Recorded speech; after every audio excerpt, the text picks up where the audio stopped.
You know what I mean? Yeah. It's settled down by the end of the show, but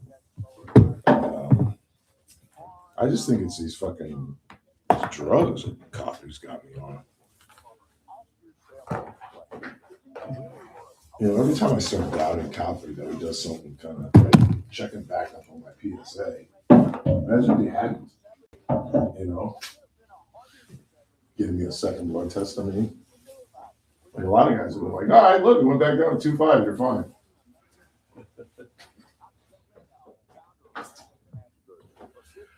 Oh, but then when I talked to G, you know, he's like, oh,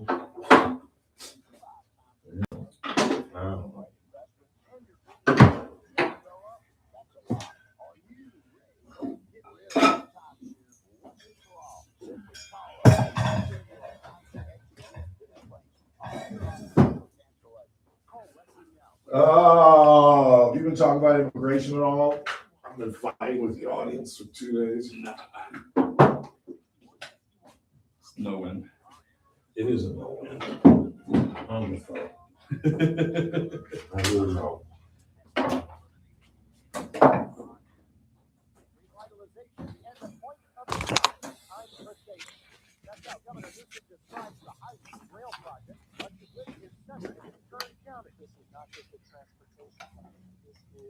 About reimagining the future of this region, one of the fastest, most dynamic, growing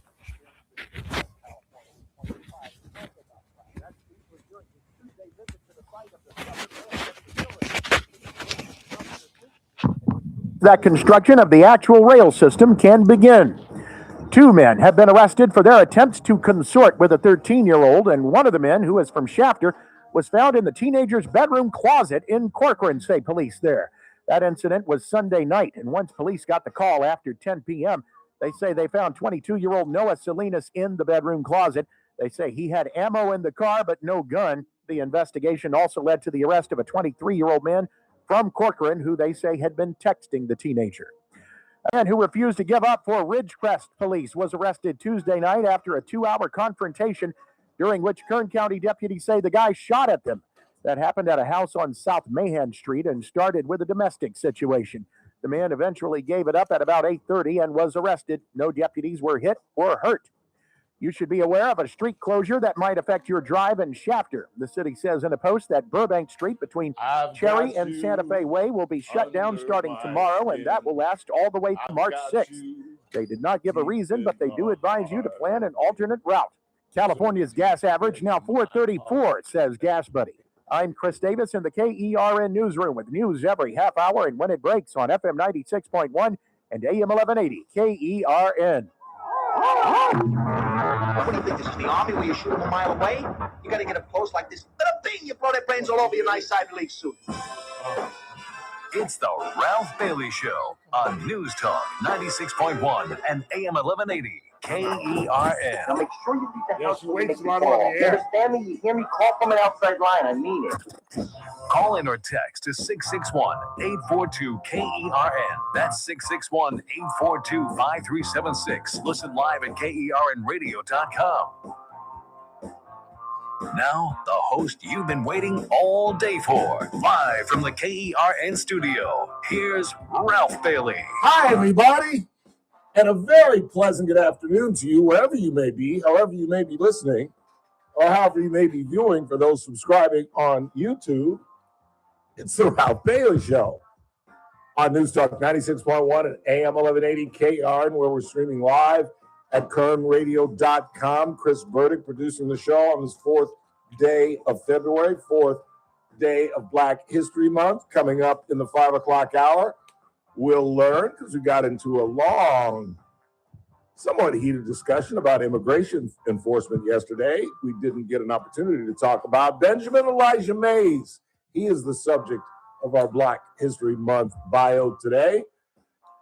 We got a busy show. We'll give you the latest on Nancy Guthrie, Savannah Guthrie's mother. The search continues. There may be a little good news. Gavin Newsom was in Shafter lauding this train to nowhere. Unfortunately, we'll talk about high-speed rail and how it's impacting some of those communities in the North County that aren't very happy with a train that started in 2014 for just a couple of $2 billion and has skyrocketed. And the aim now is to have this thing completed by 2045. 2045. And the first segment, of course, that much traveled route, Bakersfield to Merced. Because I know I can't wait to spend $85, $90 probably one way to go see downtown Merced. I don't know about y'all, but I'm just absolutely thrilled about the idea of a round trip fare to beautiful Merced, the city of lights. We'll delve into that. It's a Wednesday, so Howard Marcus will be with us at 4 o'clock.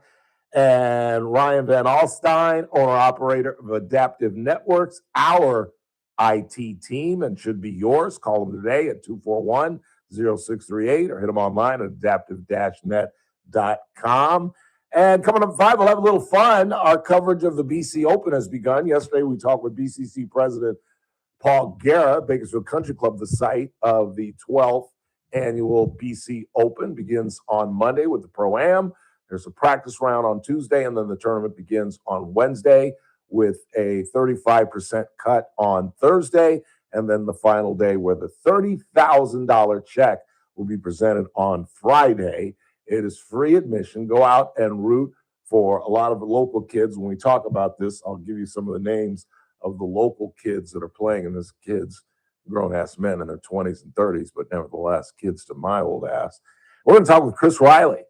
And if you're a golf fan and that jogs your memory, that name jogs your memory a little bit, so as Chris is a veteran, he is the outlier in the tournament. He is 52 years old, damn near as old as I am, but about to go on the Champions Tour.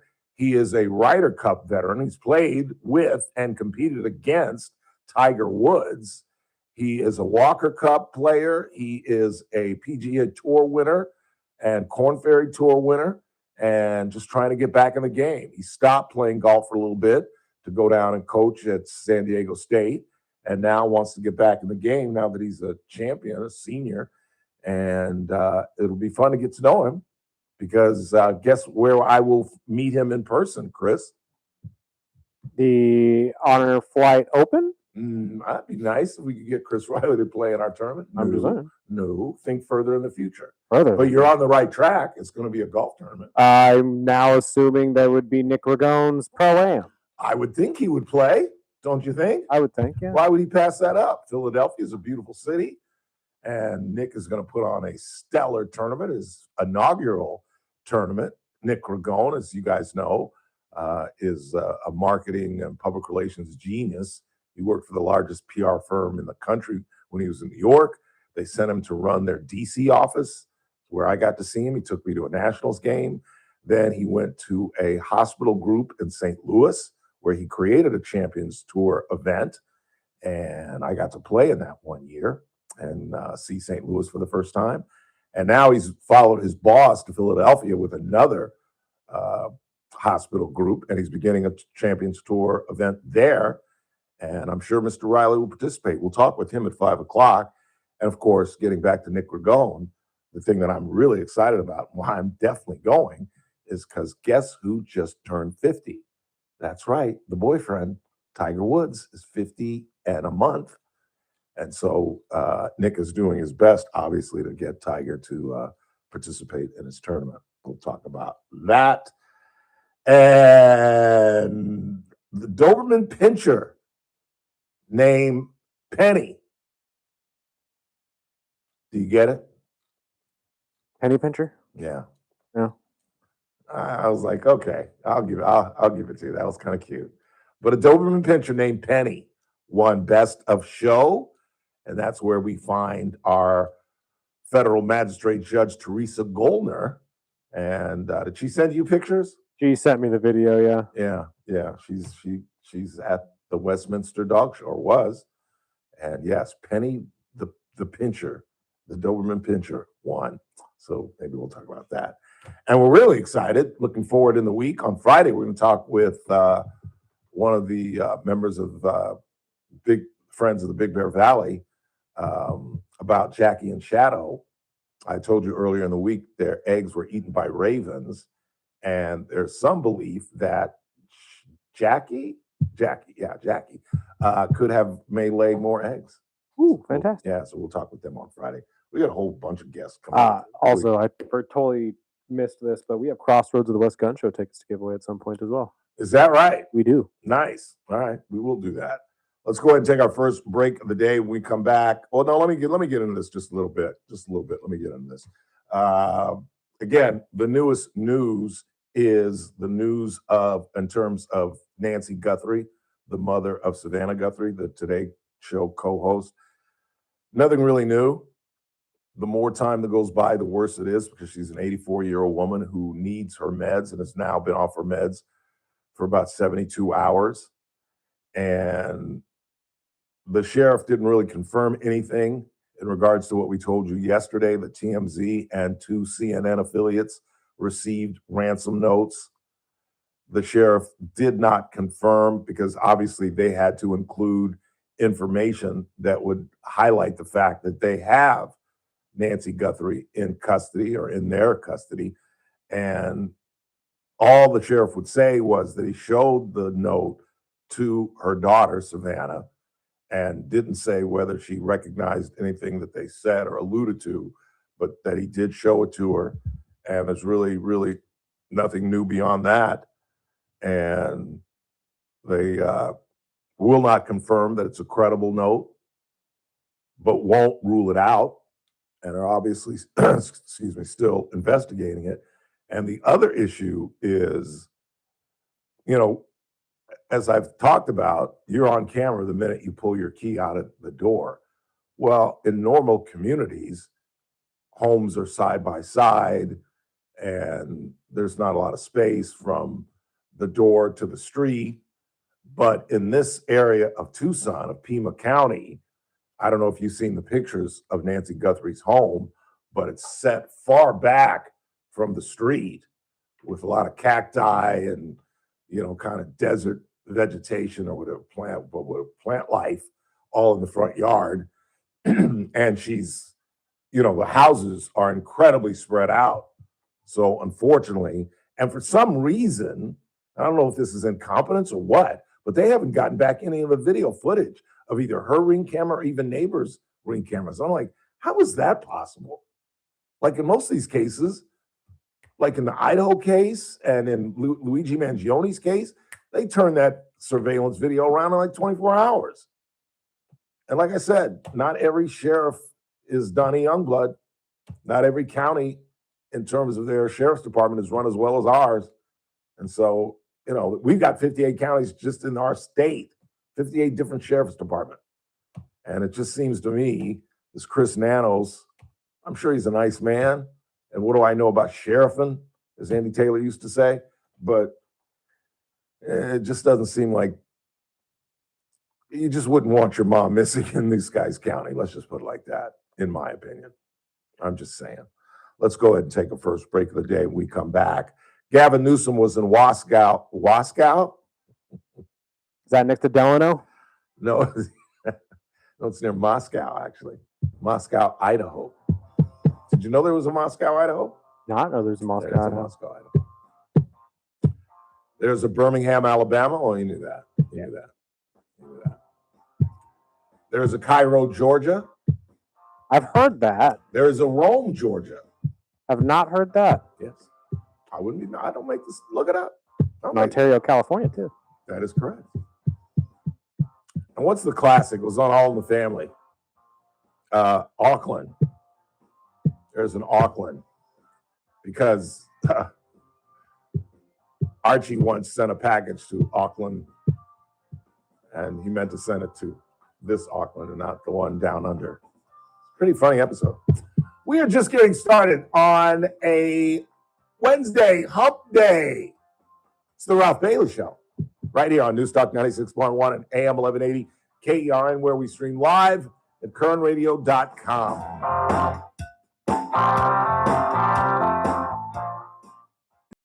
96. Adaptive.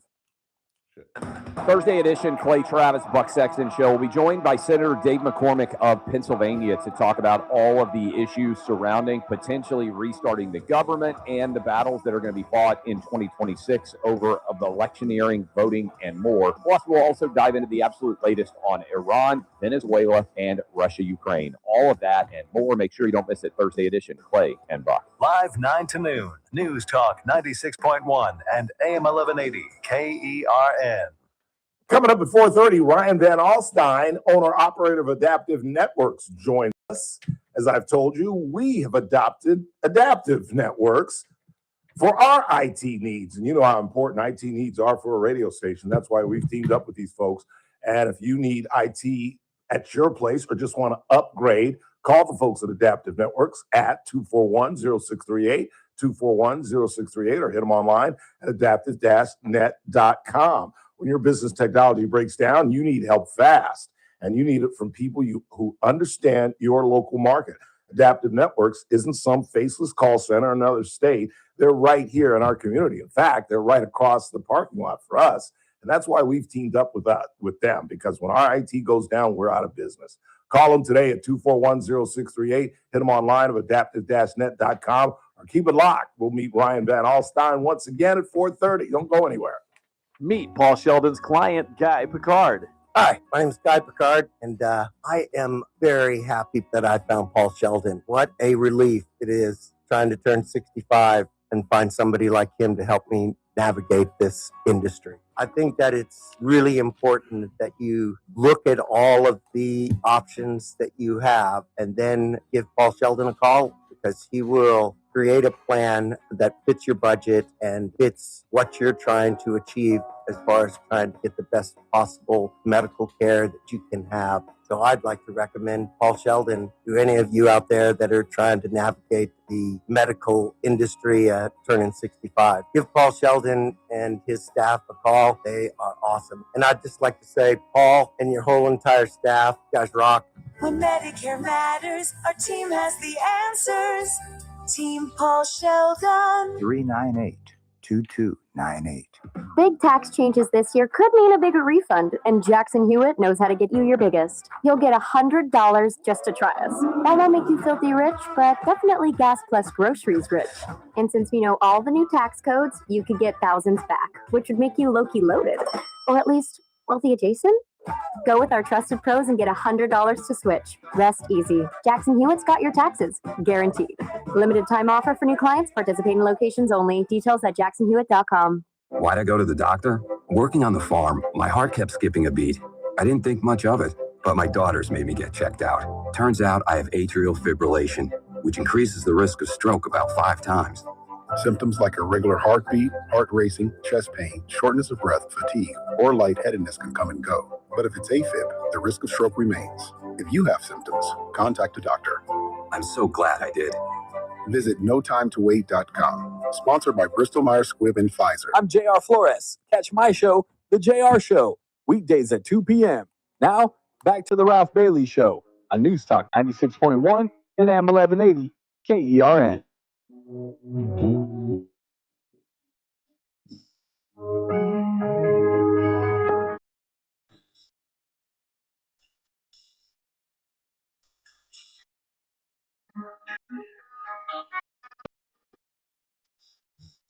842-537-6842, KERN.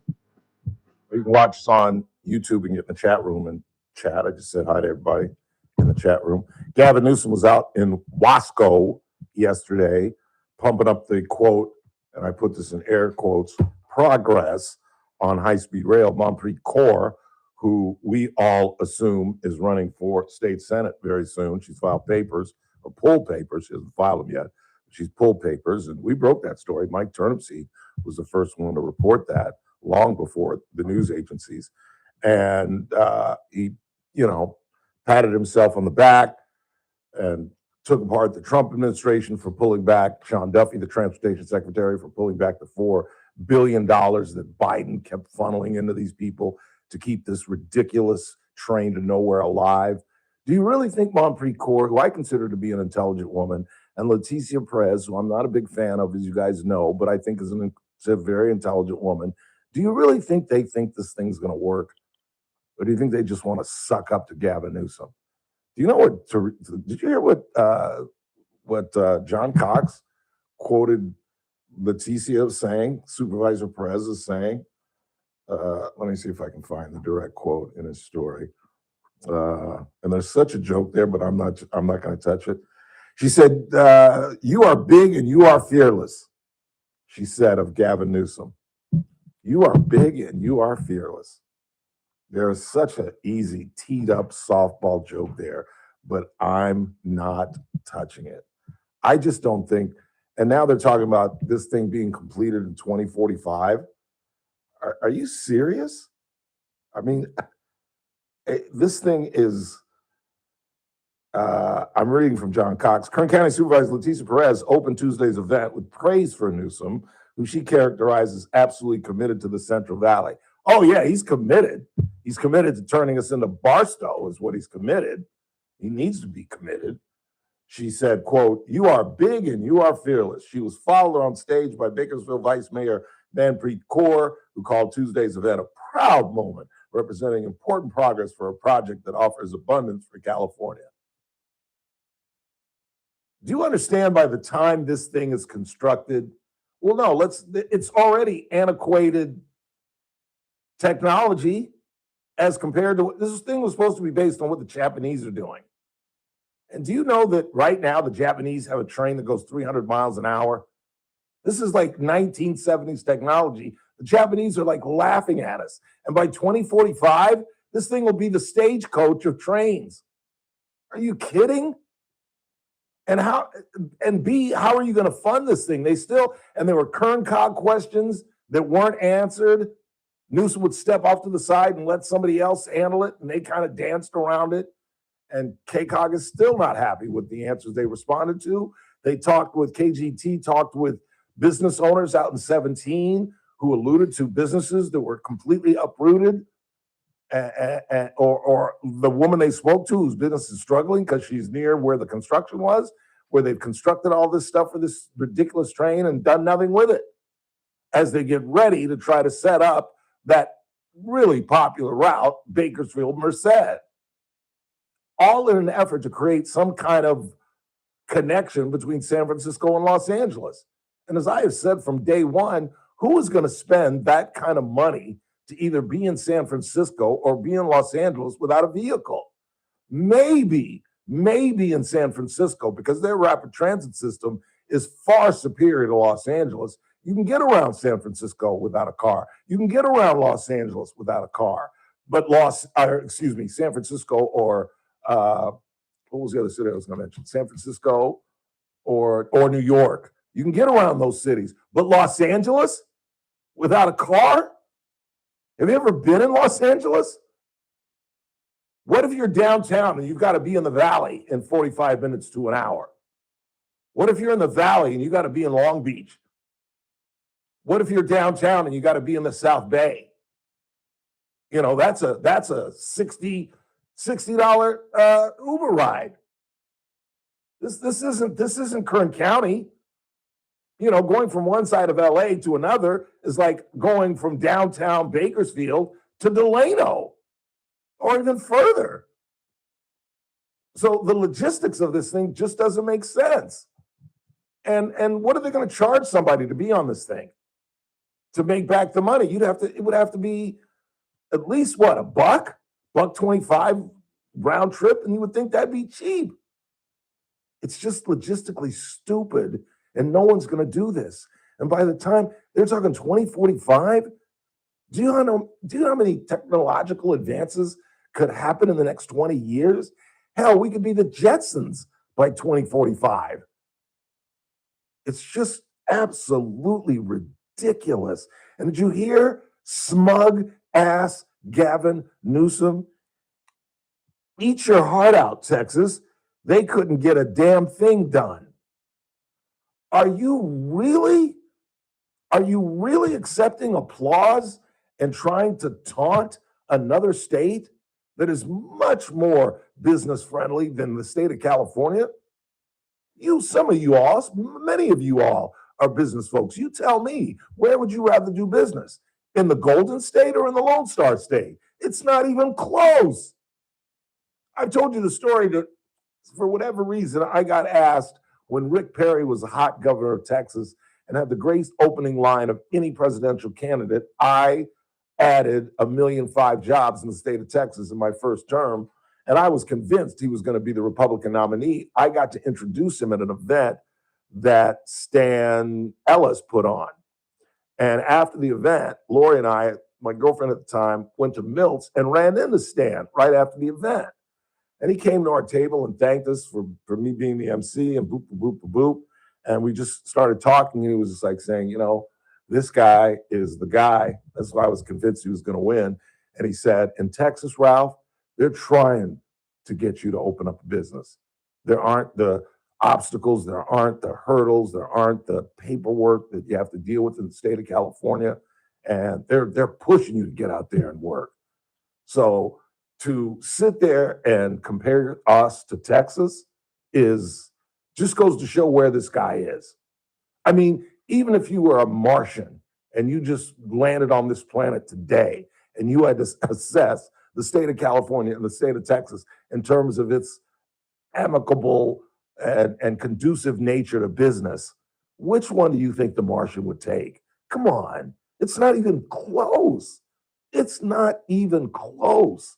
And I think that this thing, you know, I just to taunt some of the anti-Ralph people yesterday, I said, we screw around. And it's true, although I don't think he's going to be the nominee, but I said that he could be the president of the United States.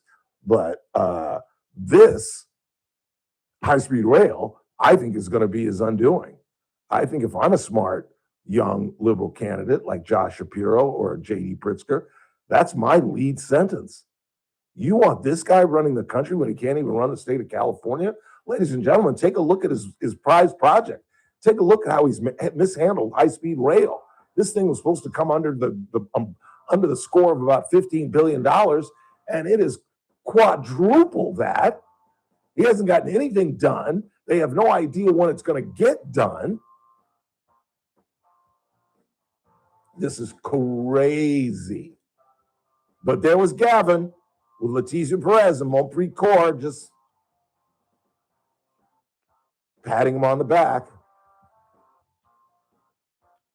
for lack of a more gauche term. Quick timeout. We come back. Tom Homan has drawn down on the number of ICE agents, conceding there is an issue in Minneapolis, St. Paul. We'll delve into that next.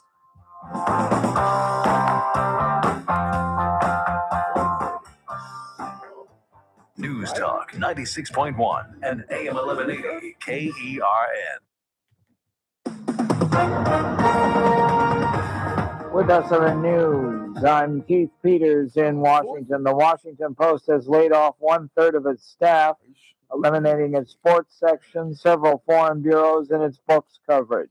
The widespread purge announced Wednesday is a brutal blow to journalism and one of its most legendary brands. The Post executive editor Matt Murray called the move painful but necessary. Especially with that dude. The Supreme Court has allowed California to use a new voter-approved congressional map favorable to Democrats in this year's elections, rejecting a plea from state Republicans and the Trump administration. No justices dissented from the brief order. The justices had previously allowed Texas's Republican-friendly map to be used in 2026. On Wall Street, the Dow by 260 points, the NASDAQ dropped 350. This is SRN News.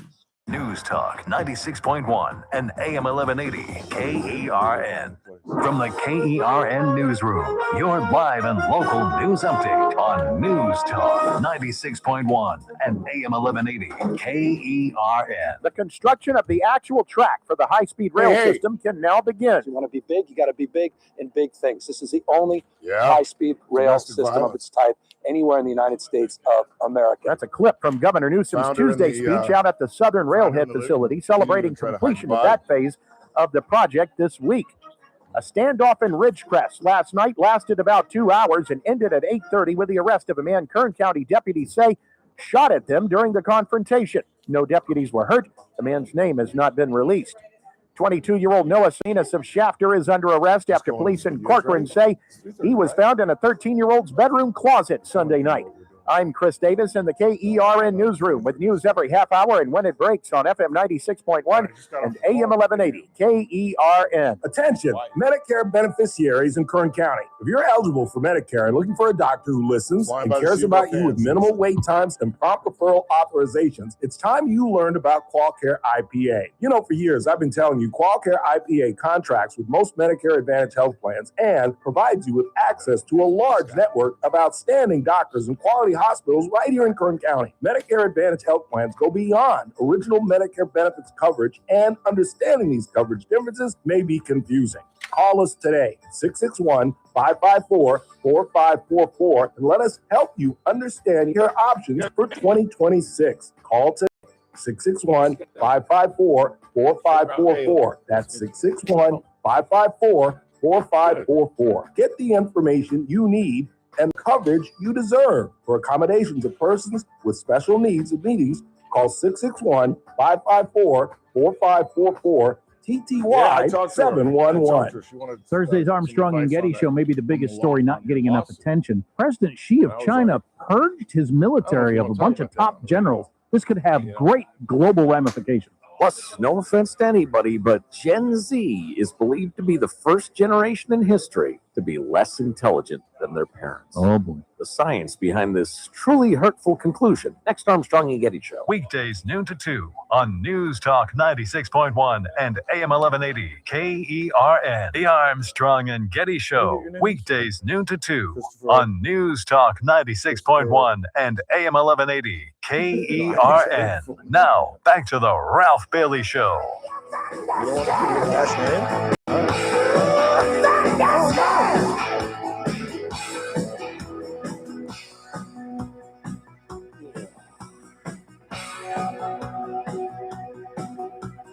842-5376, 842-KERN. Coming up at the top of the hour, Howard Marcus will join us. Do I have the right rundown? Probably not. You changed the page, remember? No, I got Holman and Howard, and I got that all mixed up.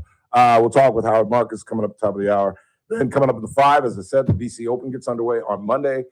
The Pro-Am is on Monday, practice round on Tuesday, first round on Wednesday. The cut is Thursday, and the finale is on Friday, where they will present the check to the winner, $30,000. Coming up at 5:05, we'll talk with Chris Riley. And again, for you PGA fans, that name may jog your memory. Again, he's the outlier in the tournament. He's 52 years old, trying to get on the Champions Tour. He's a PGA winner and played with Tiger on the Ryder Cup, played against Tiger. And so we'll talk with him, and I'll get you updated on Lindsey Vogn's situation. The Olympics are about to start. If you guys don't realize, in fact, it may have already started. It may have started with curling already, I believe. But it's definitely starting on Friday. We'll see if she's able to get down the mountain. In the meantime, as we've told you, we have teamed up with Adaptive Networks for all of our IT needs as well. You should call them today at 241-0638, 241-0638, or hit them online at adaptive-net.com. Owner-operator Ryan Van Alstyne to your right, and the man that wants to go by Christopher, senior engineer to my right. Fellas, thanks for joining us. Say hello to the audience. What's the matter with you guys? It's radio. Talk. Say something. Good googly moody. It's radio. Good to be here with you, Ralph. This on again. Tell us why you brought Christopher with you today. Well, I brought Christopher. Today we're going to talk ransomware, something we haven't talked about in a little while, but maybe fresh for some people out there in the community. But just wanted to talk about some of the things we're doing and how we're working hard to keep people protected and make sure the bad guys don't win. Yeah. Explain what you mean by, I think it's kind of self-explanatory, but nevertheless, tell them what you mean by ransomware. Yeah, ransomware in short is bad guys get a hold of a computer and they encrypt all the files on there, basically meaning they put a key for all the files and they throw it away and say, hey, spend a whole bunch of money with us and we'll maybe give you the key back, hopefully. Wow. And it's pretty scary stuff, our businesses all rely on the data every day. And, these threats are getting pretty nasty. And we all know that we use AI to move faster and faster and faster. And the good guys are using it, but the bad guys are also doing it. And we're trying to stay ahead of them and move as fast as we can in a rapidly changing world. So Yeah. Christopher, is it a constant fighting off these guys, staving off these guys, these pirates, these technological pirates? Yeah, it's a cat and mouse game. It always has been with hackers and security providers. I think people are pretty negligent usually and on their security posture. Adaptives is solid, and we're proud to say that in the 17 years of business, none of our clients that are fully managed have been ransomed. Dealing with this one last weekend, it was a client that we've done break fix before, and they needed rescued, and fortunately we were able to come through on that. Yeah. Walk us through what they went through. So picture showing up to work, and all of a sudden you see that you've got these little notepads open on your computer that basically have details saying all your files are encrypted. Go to these nested links, probably torrents to get to them on the dark web, and we'll have a chat, and you send us your financial information, and based off your financial data, we'll determine what your ransom price is going to be that you have to pay in order for us to unlock that. And what they had also happened was all their backups had been destroyed. By the hacker? Yeah. So they had spidered out and gotten through all the workstations, all their domain. They got through all the servers. They got to the backup jobs, and they got to the cloud backups. And so they're down to their last leg. Yeah. This is like 15 years plus data just gone in an instant. And if we weren't able to recover it, then that's pretty disastrous. And here's the deal too, is that even if they pay the ransom, if they were able to exfiltrate the data, they could post it on the dark web. And it's like they double dip. It's like, here's your ransom money, but guess what? We're also going to cast it out there for every hacker in the world to have at it and try to spider out and to catch anything else that we can from whoever's in there. Contacts of banks, routing numbers, account numbers, everything. Yeah. That's crazy. Yeah. Because once they get your routing number, you're screwed. That's incredible. And so how did you catch them? And does law enforcement get involved in this? Yeah. So in these instances, you have to contact the FBI. You have to file, the occurrence, and that's all part of the cyber insurance. If you get down to that level where cyber insurance, they're going to have to see you have your due diligence. You preserved the attack vector. You preserved the instance of everything that happened, even if you're able to recover. And then, depending on how severe it is and the cost, I think FBI is like a minimum of $500,000 of damages that you have to prove in order to get them fully involved. So really, yeah, it's pretty significant. Is that a high bar? That seems like a high bar, but in technology world, I have no idea. Is that a high bar? Is that unreasonable? It just depends. I mean, it depends how big your business is. Yeah. If you're a small business, there's a lot of small businesses or micro businesses. If that happens to you, I mean, you might be under $500,000. It might be your whole livelihood. You could be at a $500,000 in damages for a business that's doing $20 million a year. It looks a whole lot different, right? Right. So it all depends. But the scary part about it really is the financial impacts of these things. Yeah. Because not only are you looking at no matter what, you're dealing with some kind of outage, right? You're dealing with downtime, and that costs money. And then beyond the downtime, you're also dealing with all the fallout from it, because once you've been hit once, you got to figure you're a target now moving forward. Because if they encrypted your data, they had access to your data. And so you got to assume whatever was there. So there could be regulatory repercussions of it. If the client is HIPAA or any regulated industry, you have to you'll have to report to those regulating authorities. And then you've got the time. You got the time lost from the outage. You've got if you're not able to recover from your backups, then you've got to pay the ransom. Yeah. And unfortunately, that's one of the in my opinion, the worst thing. Insurance companies will look at that a little bit different, right? So if you have cyber insurance, the insurance will say, okay, what is the loss if we just pay it, versus what is the loss if this company has an outage for a week or two or possibly a month, And sometimes they may opt for the client to say, we just need to pay the ransom to get this up as fast as possible. Even if recovery is possible, recovery might not be fast enough for the organization. So they're going to weigh out the two options and see what that looks like. So it's really a crazy world out there. But the the light and the encouragement is there are a lot of ways to mitigate and thwart these threats to make sure they don't happen to your business. And it starts with a rock solid cybersecurity foundation and posture. And then we just build, layers upon layers on top of that. So really what you're looking at is you're building a chain, and you're trying to break a link in the chain from, one end being the hacker over here and whatever your resource is on the other side. And so you're going through, different layers and different links in the chain, and just trying to break one and trying to detect, trying to evade, trying to block access in the process. But it's like Chris said earlier, it is a cat and mouse game. And unfortunately, the bad guys are well funded. It's a multi-billion-dollar industry. Sure. You hear about it. It doesn't make the news as much. I feel like early on during COVID, there were some high-profile ones, Colonial Pipeline. There was a couple other big ones out there, and they were very high profile at the time, but it's kind of taken a back seat, but it hasn't slowed down at all. It's still out there, happening, running rampant. So, that's just the nature of it. And if it's medically related, now you've got the government going after you. You don't want to have this happen if you're medical. You have the government going after you. You have the patients go after you. You almost be guaranteed a class action lawsuit. Oh, absolutely. And one of those hits, and you're almost immediately looking at the limits of what a cyber insurance policy will even cover. And then once you max out the cyber insurance policy, now the organization may still face additional, losses from that judgment. So they're detrimental. And you would be shocked by how many companies are running around out there without these cyber policies. It's just like playing Russian roulette with a loaded gun. I mean, you might avoid it for a number of years, but technology is just a crazy world out there. Yeah. So yeah.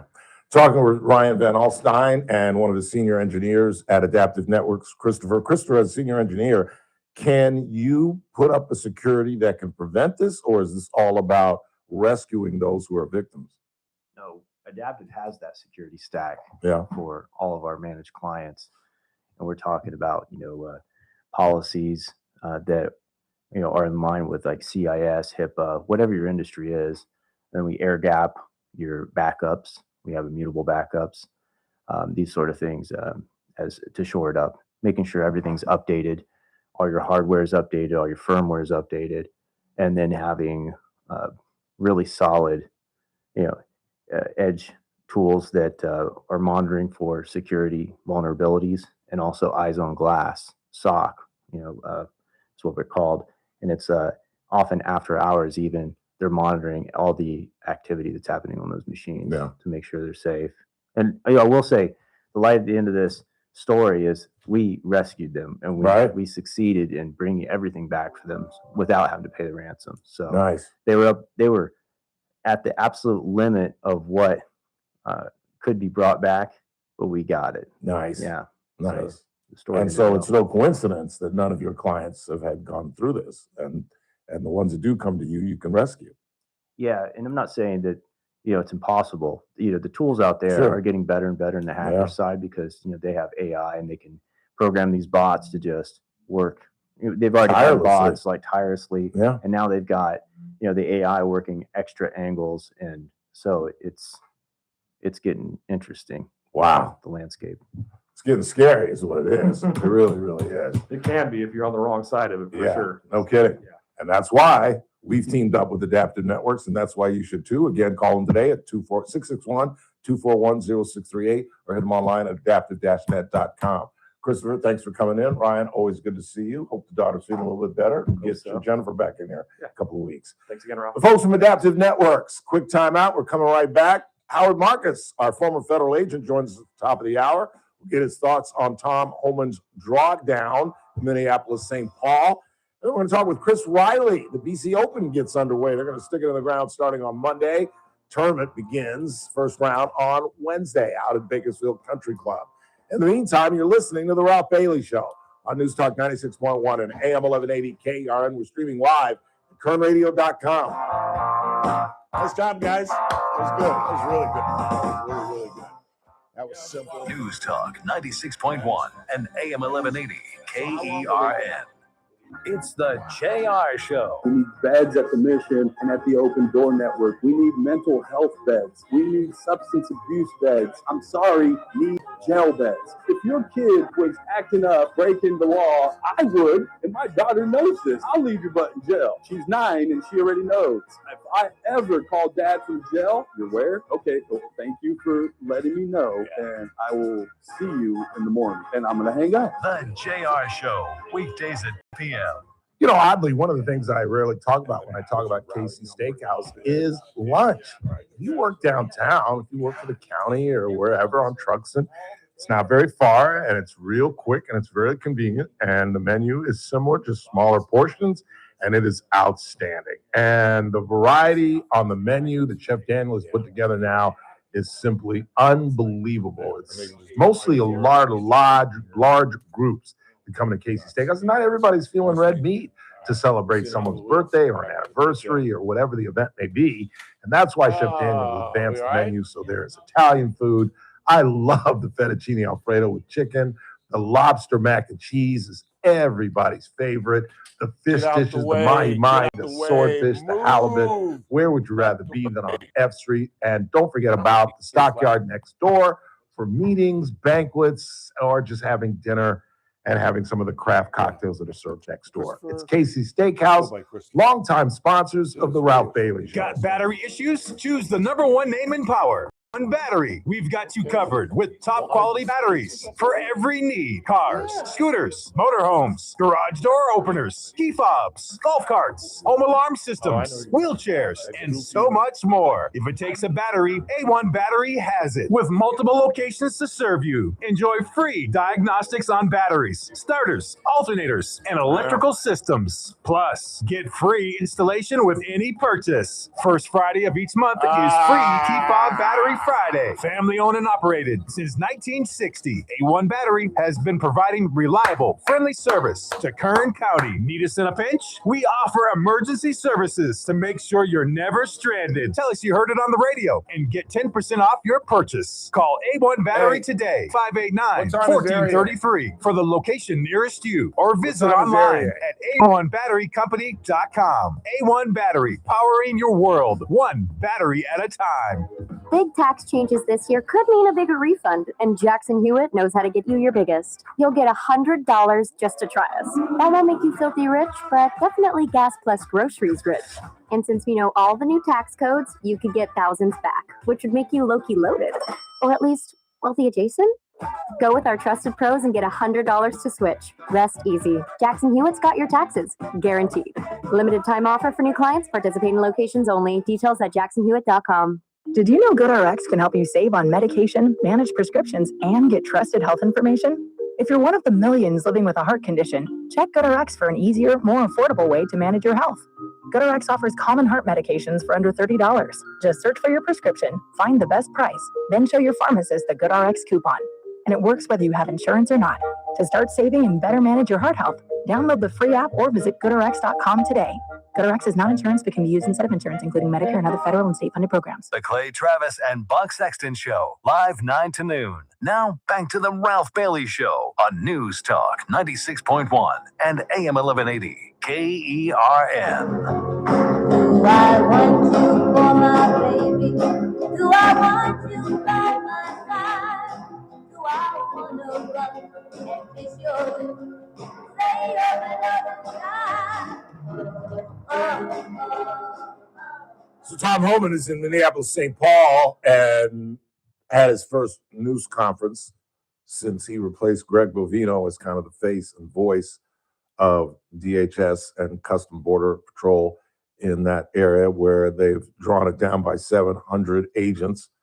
There's still 2,000 agents in Minneapolis, St. Paul, which is like literally, 6 times 3 is 18. It's about 3 times the size of the Minneapolis police force. And did you hear the president? And I was like, thank you, Donald. Thank you. I appreciate that. I can take that to work tomorrow. The president said, and I quote, "A softer touch is needed." That's from your guy. That's from your guy. Because you all hijacked my argument yesterday. My argument, which was supported by 4 pieces of audio of U.S. citizens, completely focused on how are we treating U.S. citizens in this manner and forcing them to prove that they're American citizens.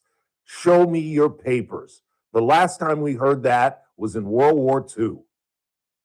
Now, again, as I always warn, you're probably sick of me saying it, stay away from the Third Reich. But that's a fact. The last time we heard stuff like that, prove who you are, show us you're not a Jew, show us your papers, was, in fact, World War II. I'm not trying to make the comparison. Well, I am making the comparison. It's crazy. It doesn't make sense. And you all took it to, well, let's get rid of all the illegal aliens, which in itself is illogical. And it just lacks complete compassion, if you ask me. That you really want to, and even this isn't fair for me to say, but I'm going to say it anyway. You want to really get rid of your landscaper, perhaps your longtime housekeeper, the people that pick our food, the people that work in our restaurants, that pay taxes, that do keep their nose clean. Why don't we just for a little bit, before we get to that, if that's the end game, why don't we just do what Mr. Holman is saying we're going to do, and that is use target enforcement operations, true target enforcement operations. Here is Tom Holman. Now say it again. This is efficient, requires only 1 or 2 officers to assume custody of a criminal alien target rather than 8 or 10 officers going into the community and arresting that public safety threat. I think that's an outstanding idea. That is a very nice start. There's a reason this guy's worked for 6 presidents. There's a reason Barack Hussein Obama had him in the East Room and put a ward around his neck. This guy's good. And whether you all want to admit it or not, the reality is this is an ugly political scene for the Republican Party. And as we talked about in great depth yesterday, there is a reason the Republican Party is 0 for 6 in special elections since Trump's inauguration. Since January 20 of last year, the Republican Party has been swept in 2 gubernatorial races and in 4 congressional races. We are 0 and 6, including, yes, I'm going to bring it up again, the Texas district. Let me repeat that. The Texas district. You know that big old state that you all think is the biggest state in the union, and it's not, it's Alaska? Well, in a district that Donald Trump carried by 17 points, a Democrat went into that very same district and won 57% of the vote. Damn near 60% of the vote, and won by 14, which means it was a 31-point swing. And if that's not a shot across the bow to the Republican Party, I don't know what is. And if you all want to blindly go into the midterms thinking that this is a really good look, that we have these little almost commando gangs look like gangs running around Minneapolis, St. Paul, pulling people out of their car, shooting folks, confronting folks, pepper spraying folks. If you really think that that's a political win for the Republican Party, then you go slamming into the midterms if you want to. But at least your president, your guy, is smart enough to realize Ralph's right. I hate to admit it, y'all, but Ralph's right. This is a horrible look for the party. And if we don't change gears, we ain't got no chance in hell. Look, historically, you all know, or you should know, that there is very little chance of winning the midterms. What 3 or 4 presidents in the last 100 years have been able to win the midterms in their first term? And again, don't try to tighten me up. I know about 2016, but technically, since he was out of office, this essentially acts as a first term for him. We've only had 3 presidents that have done that. Oh, Lord, am I going to black out on this? Only 2. God, I'm blacking out. Grover Cleveland is the only one to do this. Only one to do this, along with Donald Trump. And George Bush is the only president to win the midterms going into that first term. And the only reason that was because it was immediately after 9/11, when Bush's approval rating was in the 60s, upper 60s. So there's little chance. And look at the majority that Mike Johnson's working with in Congress right now.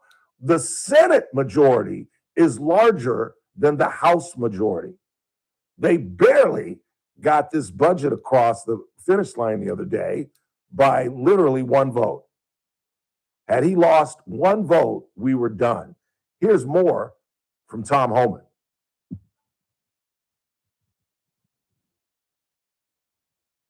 It's safer for the community, safer for the officers, and safer for the alien. Finally, he addressed what is now popping up all over Minneapolis, St. Paul, because I'm willing to concede this is a two-way street, that Tim Walz and Fry and other officials in the state of Minnesota have ginned this thing up and have actually encouraged these people to disrupt ICE agents. I'm willing to admit that. I'm not an idiot. And now these ICE watchers are going around and blockading streets so ICE agents can't get in. Holman addressed that as well. You really think you're going to stop an ICE and CBP from doing the job? It's a joke. Only people you're hurting is your own community who wants to go and get groceries, pick up the dry cleaning, or go to work, whatever. You're just hindering them. And just as you can see the videos of ICE acting badly, you can see the ICE protesters acting badly. I must have seen at least 4 different videos last night of people trying to get somewhere. One woman was trying to get to a hospital. One family was trying to get to the airport, and they're blocked off by these ICE watchers. And it's not as if they look like ICE people, ICE agents, but these people are literally putting barricades in the streets to block off ICE, to delay ICE, so they can go back down the street and blow whistles and warn everybody on the block, here comes ICE agents. And again, this is a Democratic problem created by the incompetent, finally getting out of politics, Tim Walz, and this incompetent mayor. And let's only hope that now that Holman is up there, that he's enacted the reversal on a certain level and conceded by the president that a softer touch is needed, that perhaps now Fry and Walz will work with the federal government. We won't have these issues. Because I'm telling you, we were right at the brink. And kudos to the president, kudos to the administration, to Susan Wiles, the president's chief of staff, Pat Summerall's daughter, to conceding and changing course and perhaps saving the midterms. Heading into the 4, Howard Marcus joins us next.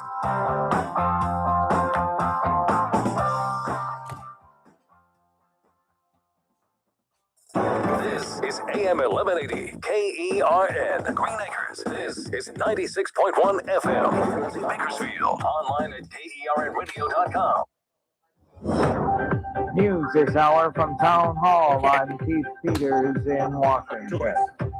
Ryan Ruth, found guilty of trying to assassinate Donald Trump at his Florida golf course in 2024, has been sentenced to life in prison. His defense attorneys had asked for 27 years to give Ruth a chance at freedom, but prosecutors argued that Ruth remained unrepentant. Judge Aileen Cannon pronounced his fate in the same Fort Pierce, Florida courtroom where jurors found him guilty last September of trying to assassinate a major presidential candidate and other charges. Prosecutors said Ruth spent weeks plotting to kill Trump before aiming a rifle through shrubbery as the candidate played golf at his West Palm Beach country club. He was spotted by a Secret Service agent before Trump came into view. Acting as his own attorney for that September trial, Ruth tried to stab himself shortly after the verdict. I'm Jennifer King. Scientists say there's a link between wildfires and thousands of deaths each year. The research shows that from 2006 to 2020, wildfire smoke contributed to an average of just over 24,000 deaths per year across the lower 48 states due to exposure to tiny particles called PM2.5. PM2.5 particles can lodge deep into the lungs and enter the bloodstream, leading to serious health issues, particularly neurological diseases. I'm Lisa Dwyer. The Supreme Court has allowed California to use a new voter-approved congressional map favorable to Democrats in this year's elections, rejecting a plea from state Republicans and the Trump administration. No justices dissented from the brief order. The justices had previously allowed Texas's Republican-friendly map to be used in 2026. A mixed day on Wall Street with the Dow up by 260 points, but the Nasdaq dropped 350, the S&P lower by 35. More at townhall.com.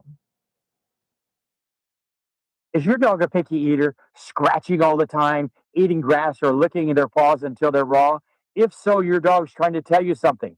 Greetings, naturopathic Dr. Dennis Black, founder of Rough Greens here, and you may not know what your dog means, but I do. They're trying to tell you that his digestive tract is in distress. He needs live probiotics and enzymes, and guess what? You can't get that from kibble. It's not in there.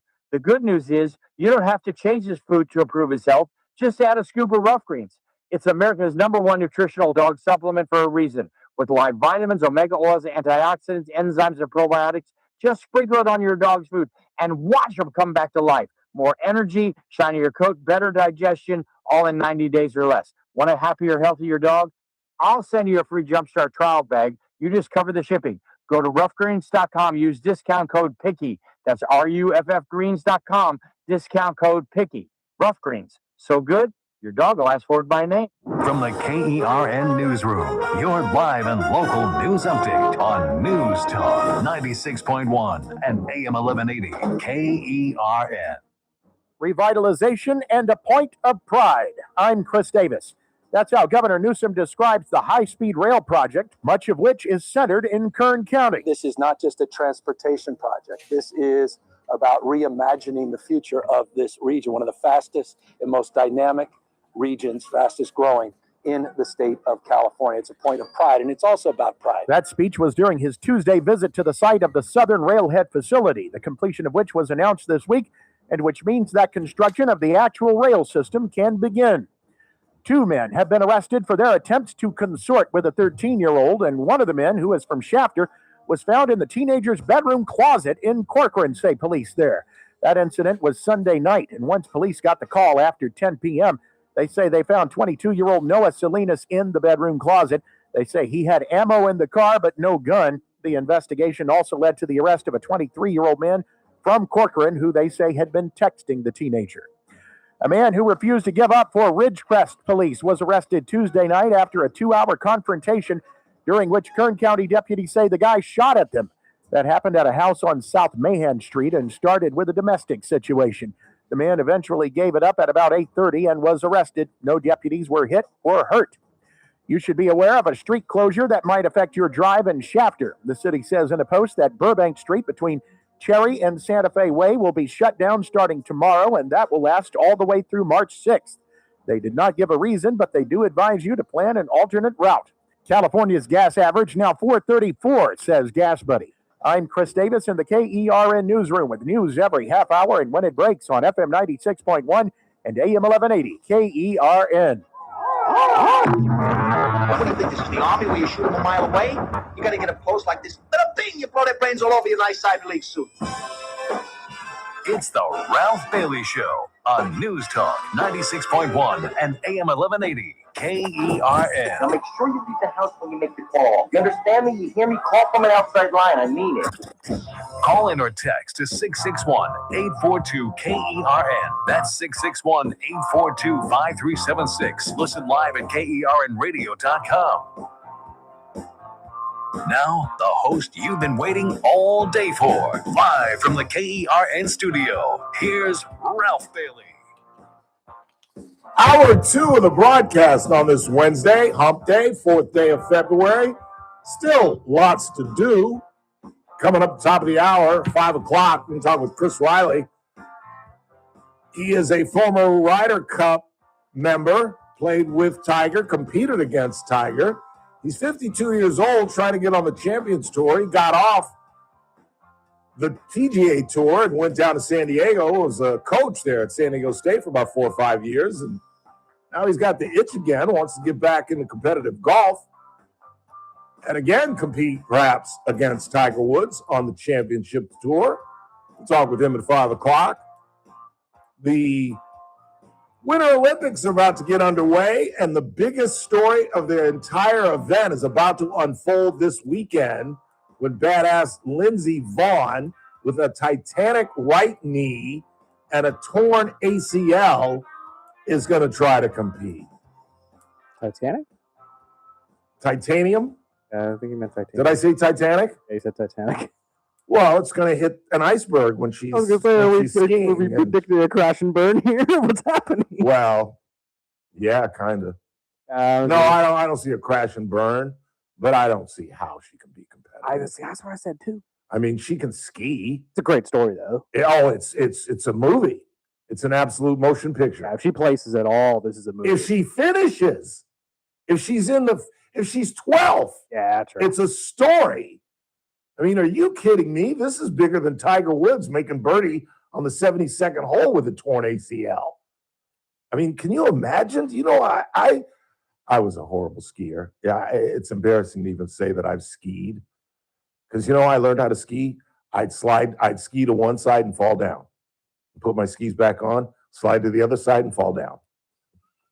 How you learn? That's how I learned. And to this day, I cannot parallel.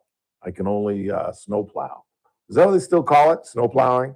When you kind of create the V to stop or to turn. Goes to Tempero, my best friend, who has a cabin in Mammoth and jumps around like Jean-Claude Keely. You don't even know who Jean-Claude Keely is, do you? Nah, you lost me on that one. Oh my God. He was the face. He was the Joe Namath. Oh, you don't even know who Joe Namath is, probably. He was the I know face. who Joe Namath is. He was the face of skiing when Howard and I were growing up. He really was.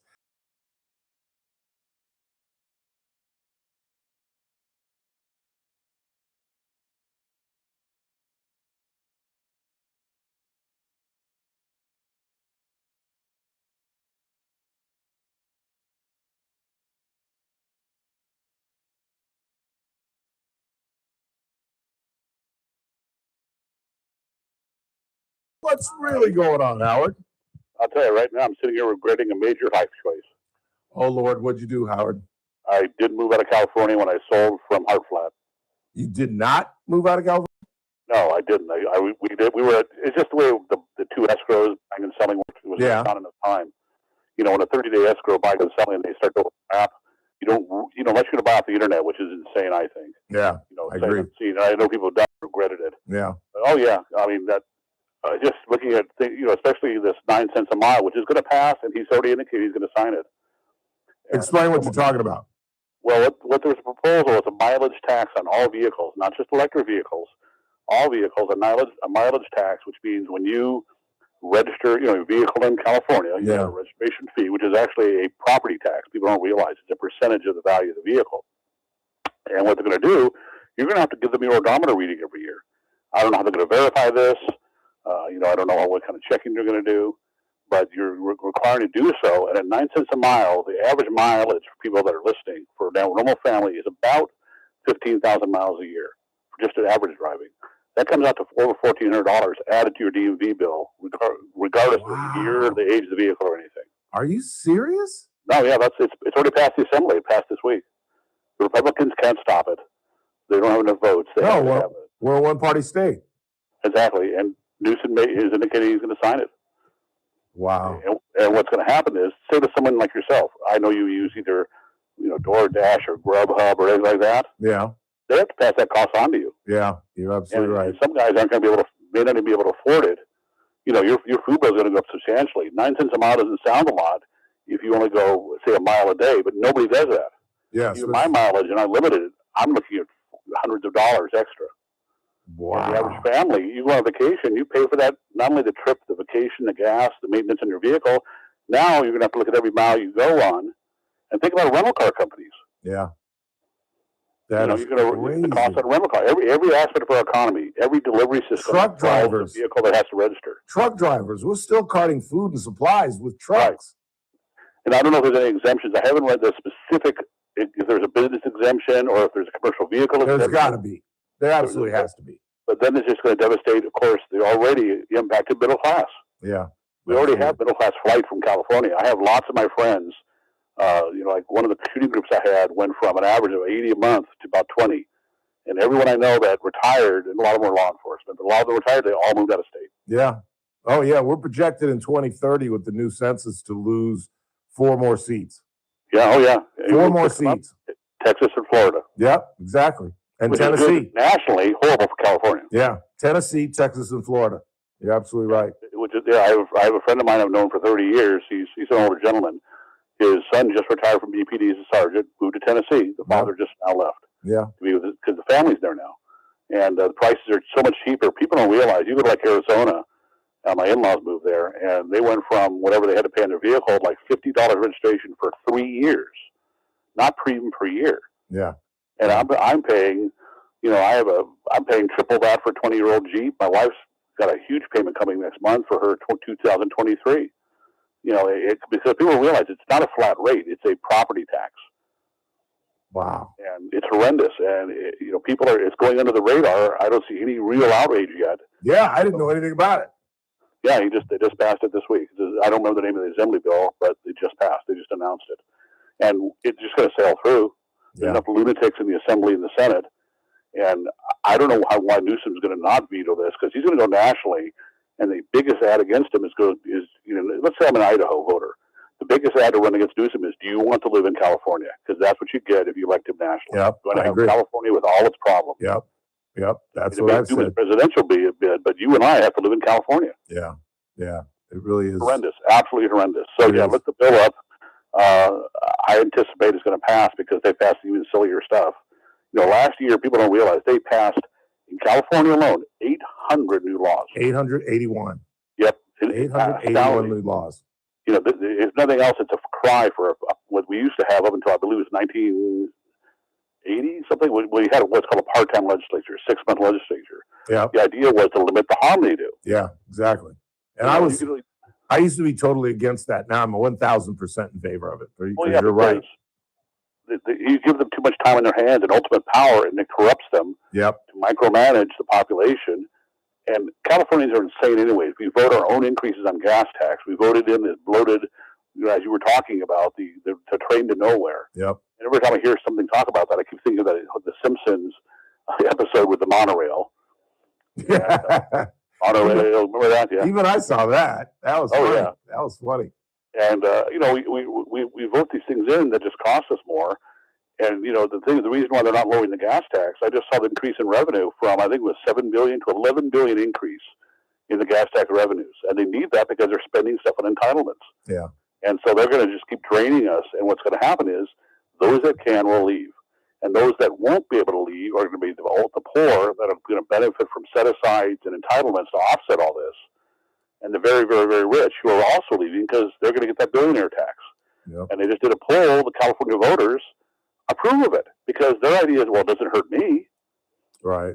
It's going to hurt my neighbor. It's going to hurt the people that are employing me. It's going to hurt the businesses that I'm working at, which they don't get.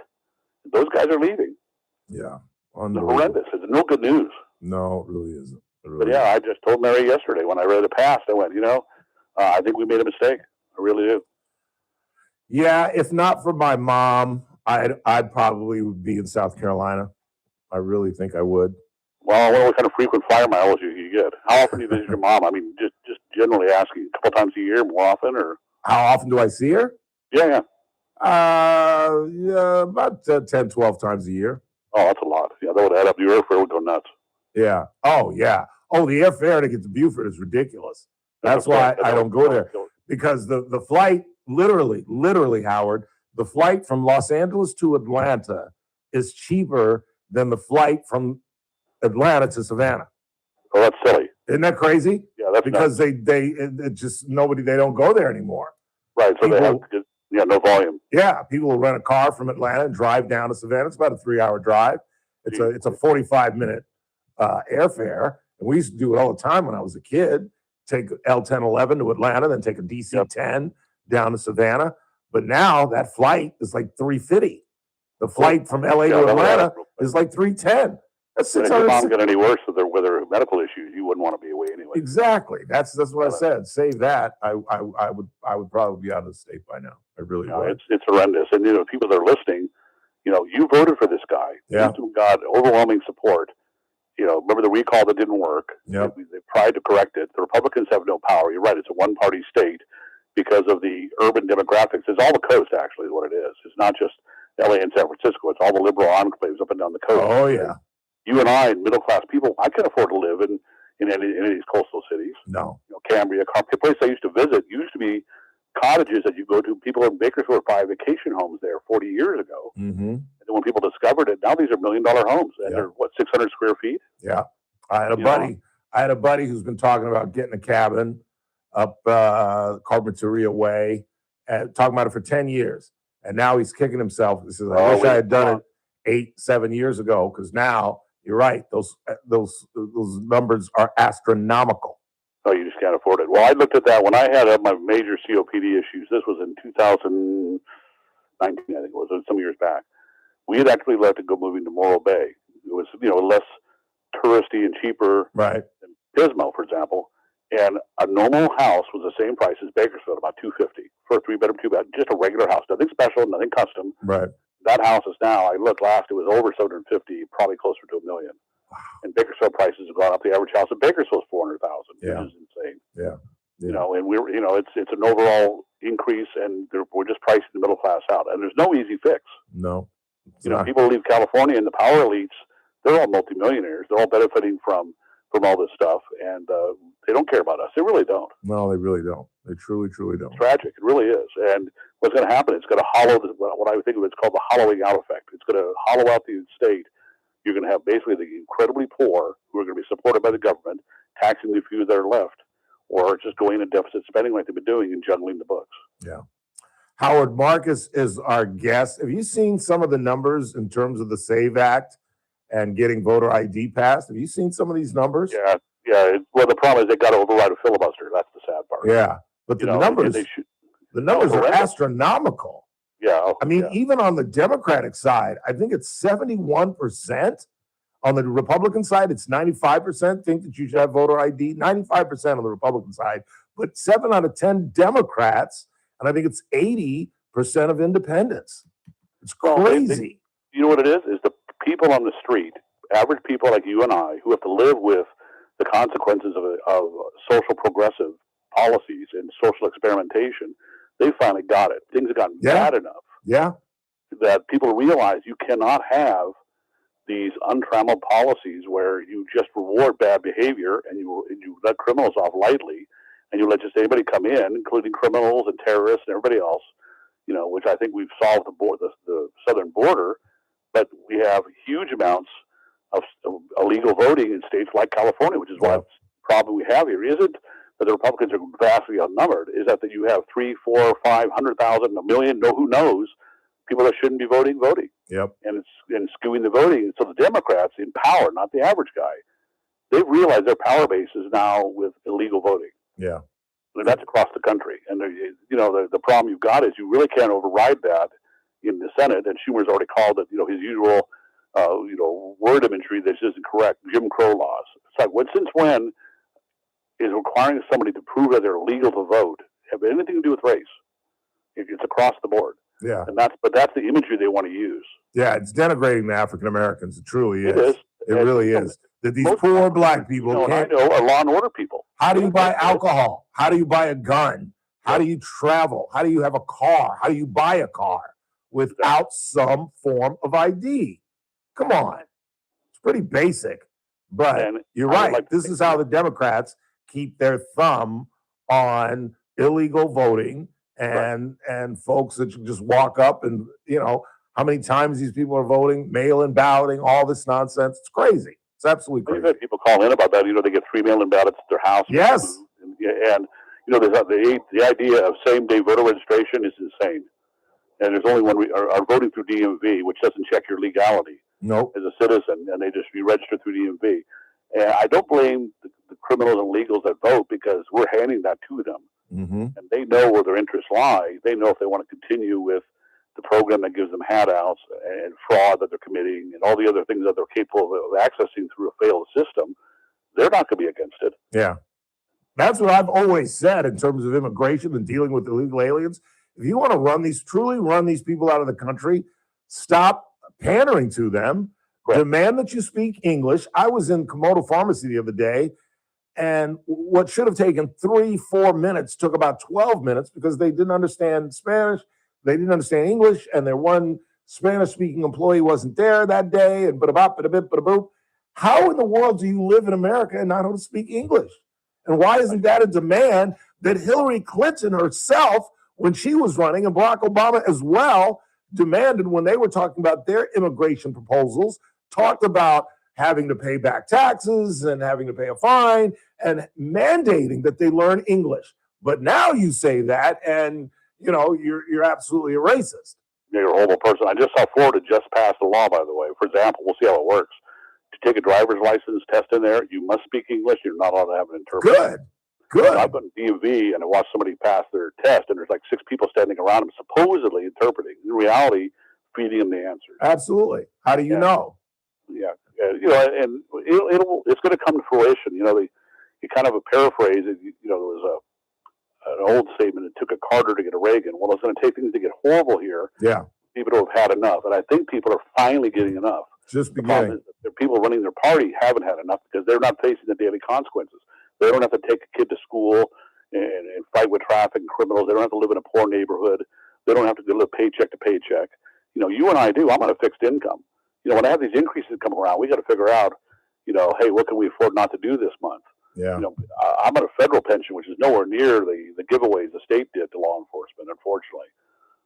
When you're young, you don't think in those terms. But the reality of it is that for the average guy listening to your show, they know what I'm talking about. Nobody here is rich that lives in Kern County that's a working stiff or retired. Yeah.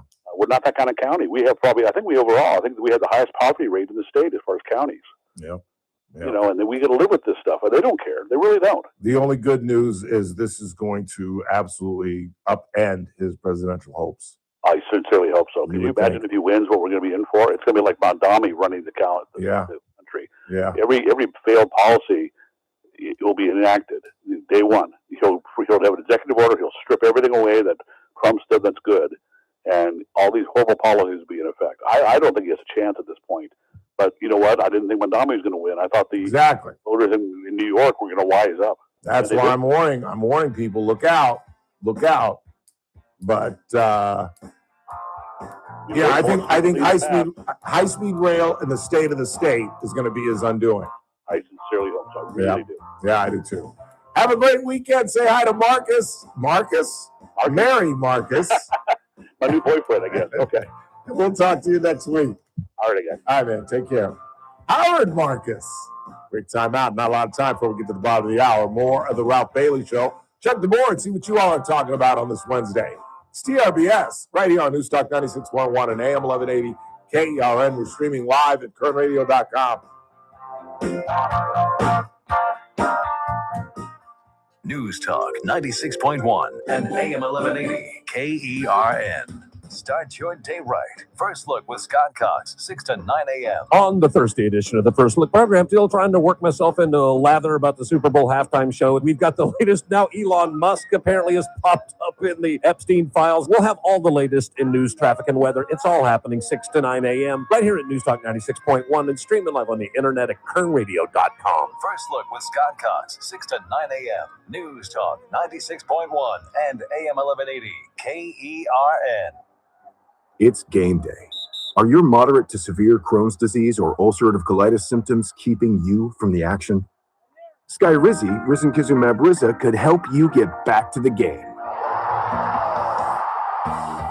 Skyrizi is proven to help people feel significant symptom relief, achieve remission, and visibly improve damage of the intestinal lining. Skyrizi is a prescription injection medicine for adults. Don't use if allergic to Skyrizi. Serious allergic reactions, increased infections, or lower ability to fight them may occur. Before treatment, get checked for infections and tuberculosis.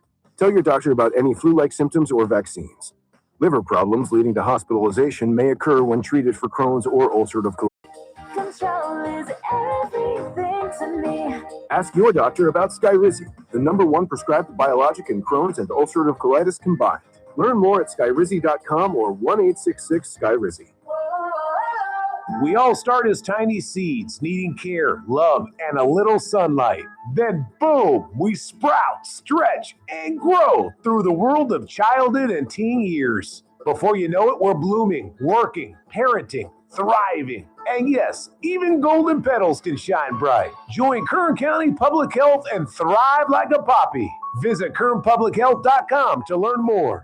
Please join us for the 4th annual Honor Flight Open Monday, March 23rd at Bakersfield Country Club. Sign up to play with a shotgun start at 11 a.m. The tournament includes lunch, a team of 4, a raffle for a number of prizes, and a cocktail hour reception. Proceeds go to Honor Flight Kern County. With your generous donations and sponsorships, we will be able to send these American heroes to Washington, D.C. to see their memorials at no cost to them. To sign up for a team, sponsor this event, or make a donation, please go to honorflightopen.com.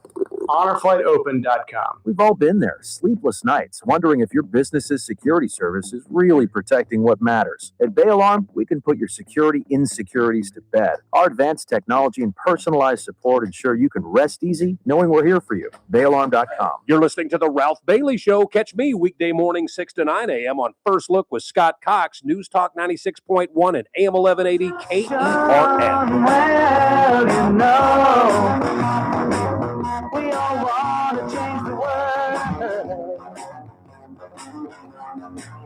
But when you talk about destruction, don't you know? You want to hear some numbers? Now, remember the source. This is from CNN.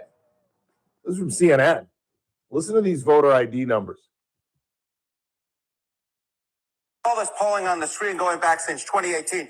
You'll notice on all of it, it's all north of 75%, 76%, 76%, 76%, 81%, and then 83% in the last year of Americans agree with Nicki Minaj. They favor photo ID to be able to vote. What about by party? What's the party break? Yeah, normally you might expect, hey, there'd be a big divide by party with Republicans really for it and Democrats really against it. But not really here. I mean, just take a look here. Favor photo ID to vote. You got 95% of Republicans, pretty much all of them, but even 71% of Democrats favor photo ID to vote. So again, Nicki Minaj posting that on X, and what you see is that the American people, actually, it's not really all that controversial. The American people are with Nicki Minaj, whether they are Republican or even if they are Democrats. We're talking about 7 in 10 Democrats agreeing with Nicki Minaj that you, in fact, should show a voter photo ID to vote. I got all this. You probably know more about this than I, but Nicki Minaj is getting splattered by black folks. Jasmine Crockett, that idiot, took a shot at her. Trevor Noah took a shot at her at the Grammys. God forbid anyone with brown skin support the Republican Party or Donald Trump. Because believe me, you're going to be called an Uncle Tom. You're going to be called a traitor. You know, there used to be this period in America, and I'm not making this up. I swear I'm not making this up. There used to be a time in America where people would, analyze an issue and then do, this thing called critical thinking. And then they would make up a decision based on their own critical thinking, and they weren't chastised for whatever they thought. That's the way it used to be.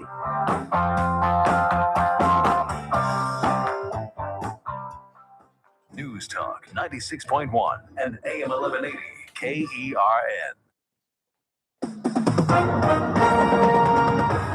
With SRN News, I'm Keith Peters in Washington. President Trump says he and Chinese President Xi Jinping discussed the situation in Iran in a wide-ranging call as the U.S. administration pushes Beijing and others to further isolate Tehran. Trump said Wednesday the two leaders also discussed Taiwan and his plans to visit Beijing. President Trump is taking steps toward installing a statue of Christopher Columbus near the White House. The statue, previously tossed into Baltimore's harbor during protests, is owned by the Italian-American Organizations United. The group signed an agreement Wednesday to loan it to the federal government. A mixed day on Wall Street with the Dow up by 260 points, the Nasdaq dropping 350, with the S&P 500 lower by 35. More details at SRNnews.com. News Talk 96.1 and AM 1180 KERN. From the KERN Newsroom, your live and local news update on News Talk 96.1 and AM 1180 KERN. I'm Chris Davis. It's not just about connecting people, as was said, as important as that is, it's about respect. You want to be connected and respected. That is part of Governor Newsom's speech at the Southern Railhead Completion Celebration Tuesday in Kern County, which means that the construction of the actual high-speed rail track can begin. Newsom says it will help revitalize the Central Valley. In Corcoran, 22-year-old Noah Salinas of Shafter is under arrest. Police say he was found in a 13-year-old's bedroom closet Sunday night and had ammo in his car, but no gun. In Shafter, Burbank Street from Cherry to Santa Fe Way will be shut down starting tomorrow, and that closure goes through March 6th, says the city. I'm Chris Davis in the KERN Newsroom with news every half hour and when it breaks on FM 96.1 and AM 1180 KERN. King Door Company continues to set the standard in the garage door industry, and I'm here to tell you a few of the reasons why. First off, King Door carries Clopay garage panels and LiftMaster openers, so you're guaranteed quality and reliability well beyond the reach of most garage door companies, and it just gets better from there. King Door has a fleet of fully stocked service trucks with all the parts and tools to handle any job quickly and efficiently, and those trucks are manned by the most knowledgeable technicians anywhere. They have all the technical expertise imaginable and the most up-to-the-minute training available. In fact, King Door is so committed to training that they have the King Door Academy, a full-size, state-of-the-art classroom right on the premises with all the latest teaching aids, including working garage doors to simulate any installation, repair, or technique. Your garage door is a very important part of the safety, security, and look of your home, so don't trust it to anyone but King Door Company. Call them today at 397-2744, stop by the showroom at 7450 District Boulevard, or check them out online at kingdoor.com. King Door Company, your company with the pride of a lion. Thursday edition, Clay Travis, Buck Sexton Show. We'll be joined by Senator Dave McCormick of Pennsylvania to talk about all of the issues surrounding potentially restarting the government and the battles that are going to be fought in 2026 over the electioneering, voting, and more. Plus, we'll also dive into the absolute latest on Iran, Venezuela, and Russia-Ukraine. All of that and more. Make sure you don't miss it. Thursday edition, Clay and Buck. Live 9 to noon. News Talk 96.1 and AM 1180 KERN. I'm JR Flores. Catch my show, The JR Show, weekdays at 2 p.m. Now, back to The Ralph Bailey Show on News Talk 96.1 and AM 1180 KERN.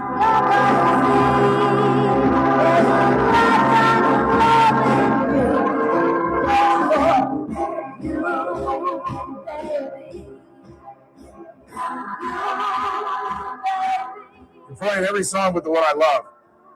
I've only played two. Huh? I've only played two. I know. The original one, the original one I sent of the Ron X is the one I really wanted to hear. The only thing you sent me was a picture that said she passed away today. Let me show you what I wanted to hear. It was the Instagram post, correct? Come on. Have we met? You really think I remember where the hell I got that? Yeah, probably. That's a good guess. Either that or no, I wouldn't have got it off Facebook. You're right. It had to be off of Instagram. I'm looking for some music, y'all. Just hang on a second, just while I do this.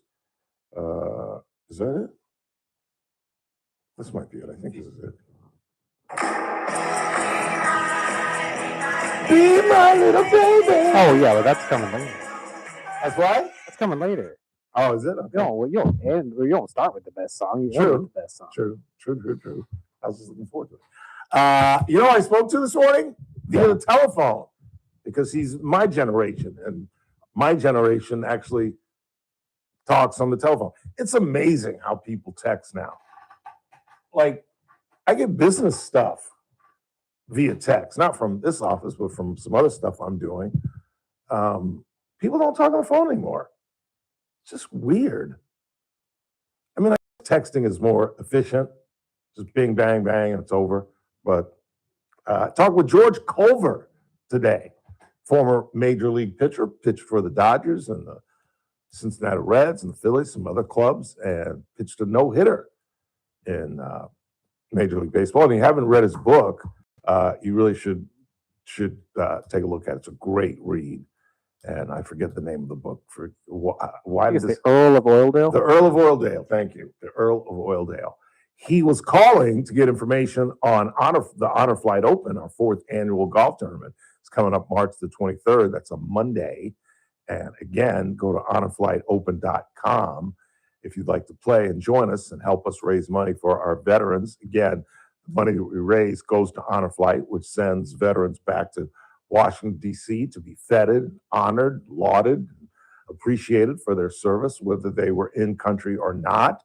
As we talk about, whenever we talk about Honor Flight, there is a horrible, horrible myth that hovers over Honor Flight, and that is that it's for veterans who served, who actually were in combat or overseas. And that's just not true. It's for veterans, period, end of sentence. People that answered the call, whether you were sent to Trenton, New Jersey, or Birmingham, Alabama, or Palm Desert, California. It does not matter. You were a veteran.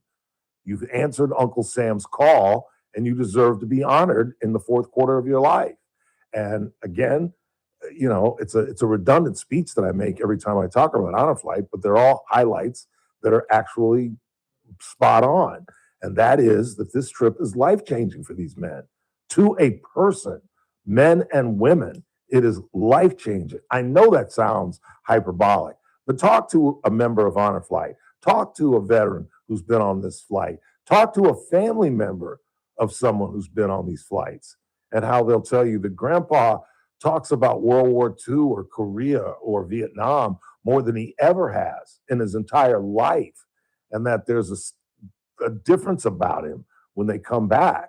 I mean, these guys go on this trip and they are treated like kings, and they just don't expect it, and it takes them aback.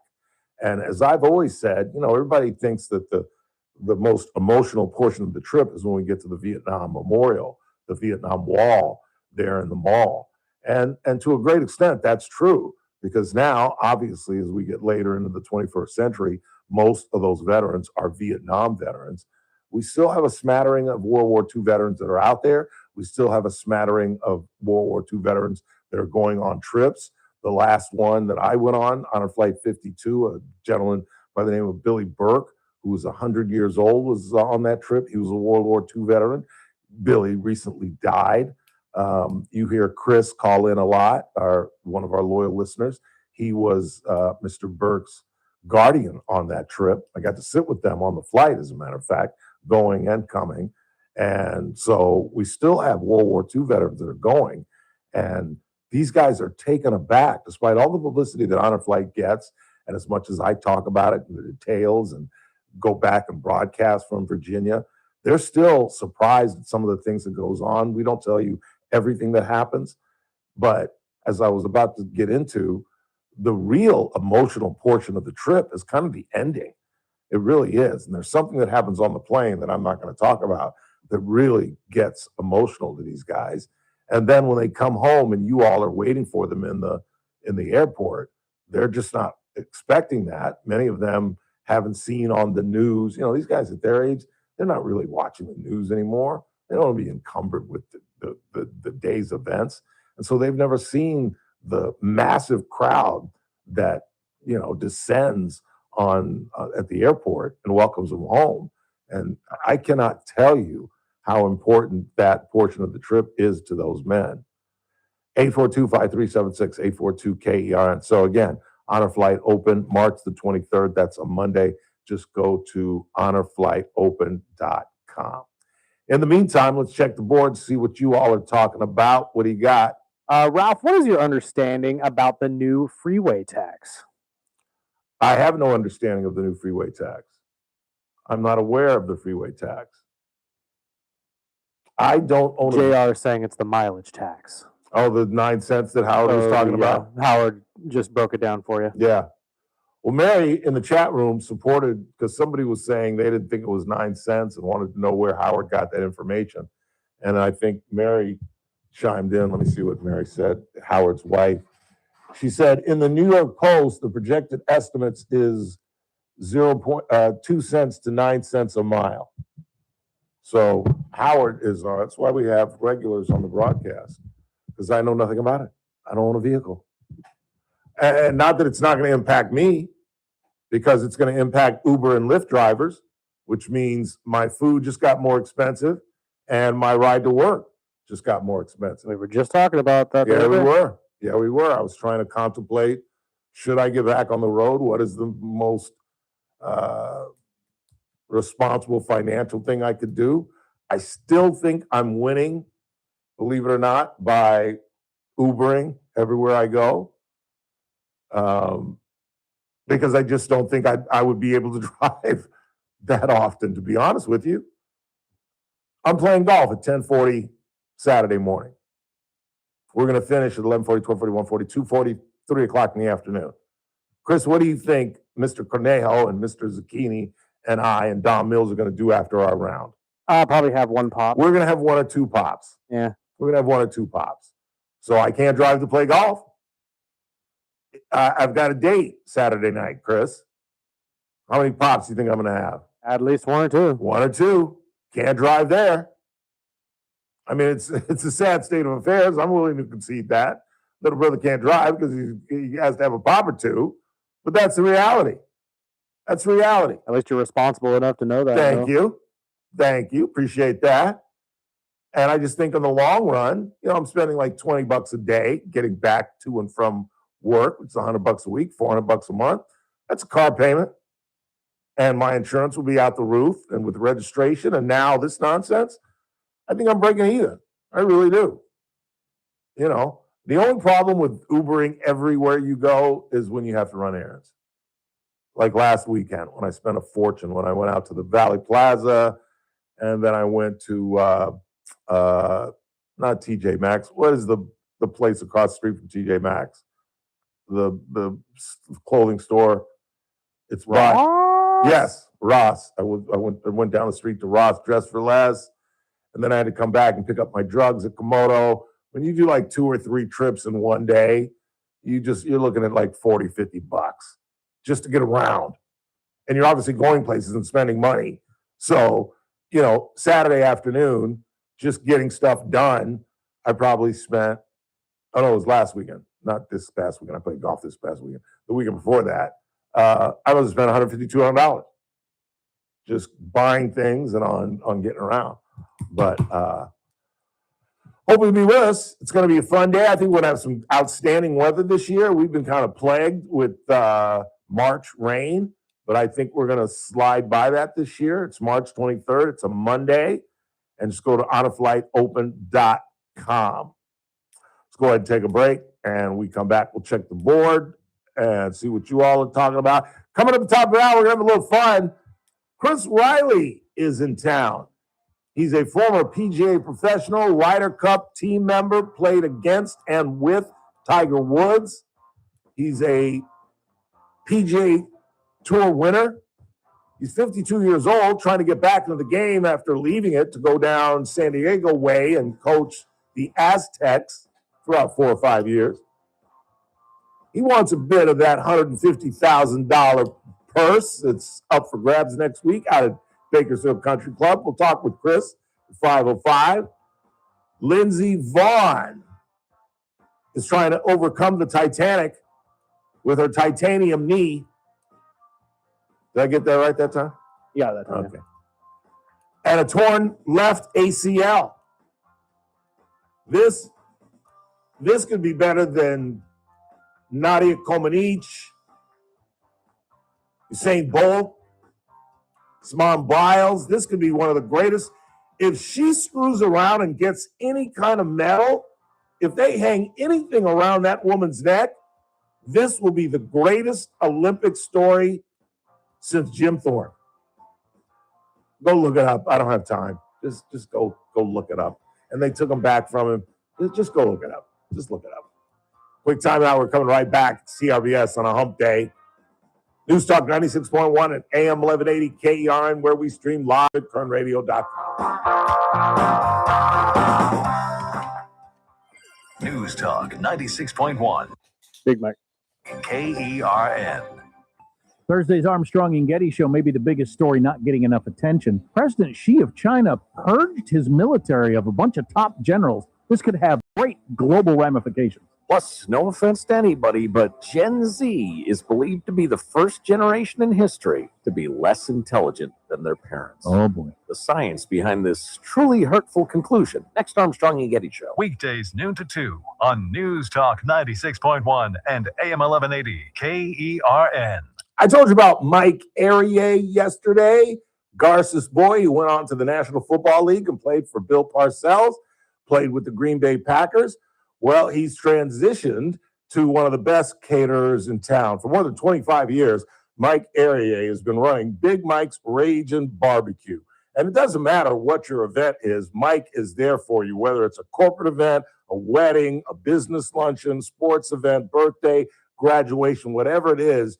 You're going to get the Garces boy, Mike Arieh. He loads up his crew. He loads up his rig. He's there for you doing the cooking, supervising the cleaning and the service, and it is outstanding. Thus far, Mike has survived by word of mouth, and now he's come to this radio station to tell you about one of the best catering businesses in town. Call Mike today at 393-5507. That's 393-5507 for the best caterer you'll ever find right here in Kern County. Tell him Ralph Bailey told you all about it. Carpet Outlet Plus. Every day is sale day. No one can beat us, no one can touch us. You won't find better prices. Shop and compare, we don't care. Take a look our way and come into Carpet Outlet Plus. Every day is sale day. Carpet Outlet Plus is celebrating 30 years in business by offering you no interest financing for 12 months. Head over to carpetoutletplus.com to apply now. You can get new waterproof flooring and comfy carpet in the bedrooms, all from one trusted place. Over 70,000 customers can't be wrong. It's probably been time to change your floors for a while, so call, click, or stop by today. Carpet Outlet Plus, 3.5 blocks west of 99 on Rosedale Highway. Carpet Outlet Plus.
To KERN. We got a number of calls. If you're on hold, hang on. We'll get to you before the top of the hour. Who you got first, Chris? Nestle is first. Nestle. Nestle. That's an interesting name. Hi. Hi. Yeah, that's an interesting name. I probably am the only Turkish in town, but best regards, Mr. Bailey. Thank you. I just wanted to, certainly, I wanted to mention something very quickly. I worked for remotely for the El Paso sector on the border as an interpreter. So I think when the public does not understand, I do have an accent, so bear with me. That's all right. The public does not seem to. Okay, there's a lingo here. When you enter into the country, and you don't have a visa, you first apply for a visa. If they deny you, that's a red flag already. And that's one way to come here. You know, it's not like we don't have any other venues to come in. Right. And if you don't get a visa, then they are smugglers, unfortunately, that gets these guys across Yeah. their countries from Mexico into the country. Now, just very quickly, I want to be quick. When you enter, you have to hold your hands up and surrender. And then you will be told you committed a crime. And I am a U.S. Border Patrol officer. Yeah, not according to Don Lemon, but that's a whole nother discussion. Go ahead. I'm sorry. I mean, Just ignore me. Go ahead. Well, that's illegal. Right there, it's illegal. But they were, during the Biden administration, they were given 30 days, and for sure in 30 days, the judge would see them, and if they had a sponsor, they would get in. And if they want to get in another way, that's illegal, period. And I did not get in an illegal way. I do not want them to get in an illegal way. There's nothing to fight about. Yeah. I mean, it's just like stealing something, you know. We are being gamed. They're trying to break the country from within. Let's not fall into it. Let's get our jargon correct. Absolutely. Absolutely. Thank you for that information. I don't want to be arrogant, but that's just what it is. And just one last thing, sir. One last thing. Go ahead. The law needs to be changed. There are lots of loopholes. Yes, I know agree. this because I'm a foreigner. You know, change the law first. If you go down to these people just don't know anything, so they fall into it. Let's change the law first. I hope you don't lose the midterm. I'm very afraid. Yes, I am as well. We're crossing our fingers and hoping that some sort of legislation will come across both houses. But I wouldn't wait on. I wouldn't hold my breath. Thanks for the call. I really appreciate that information. 842-5376, 842-KERN. Who else? Susan is on the line next. Susan, you're on the Ralph Bailey Show. Hi, I just wanted to call and say I commend you on the fact of being a responsible person and not driving and, you know. Oh, thank you. Thank you, Susan. That's very kind of you. I was hit by a drunk driver, and she was 0.458 blood alcohol level. And, What? you know, She was what? that's why we have so many. She was 0.458 blood alcohol level. I have never even heard of that. Wow. She was a true alcoholic because nobody could actually be that intoxicated. No because kidding. Even the Christmas parade guy wasn't that high. Yeah. Jeez. Yeah, and she thinks she did no wrong, and another story. She doesn't want to pay and all this stuff. But Did she whatever. go to jail? But, Prison? 4 days. 4 days? That's all she got? 4 days. Yes. Wow. That's criminal. Yes.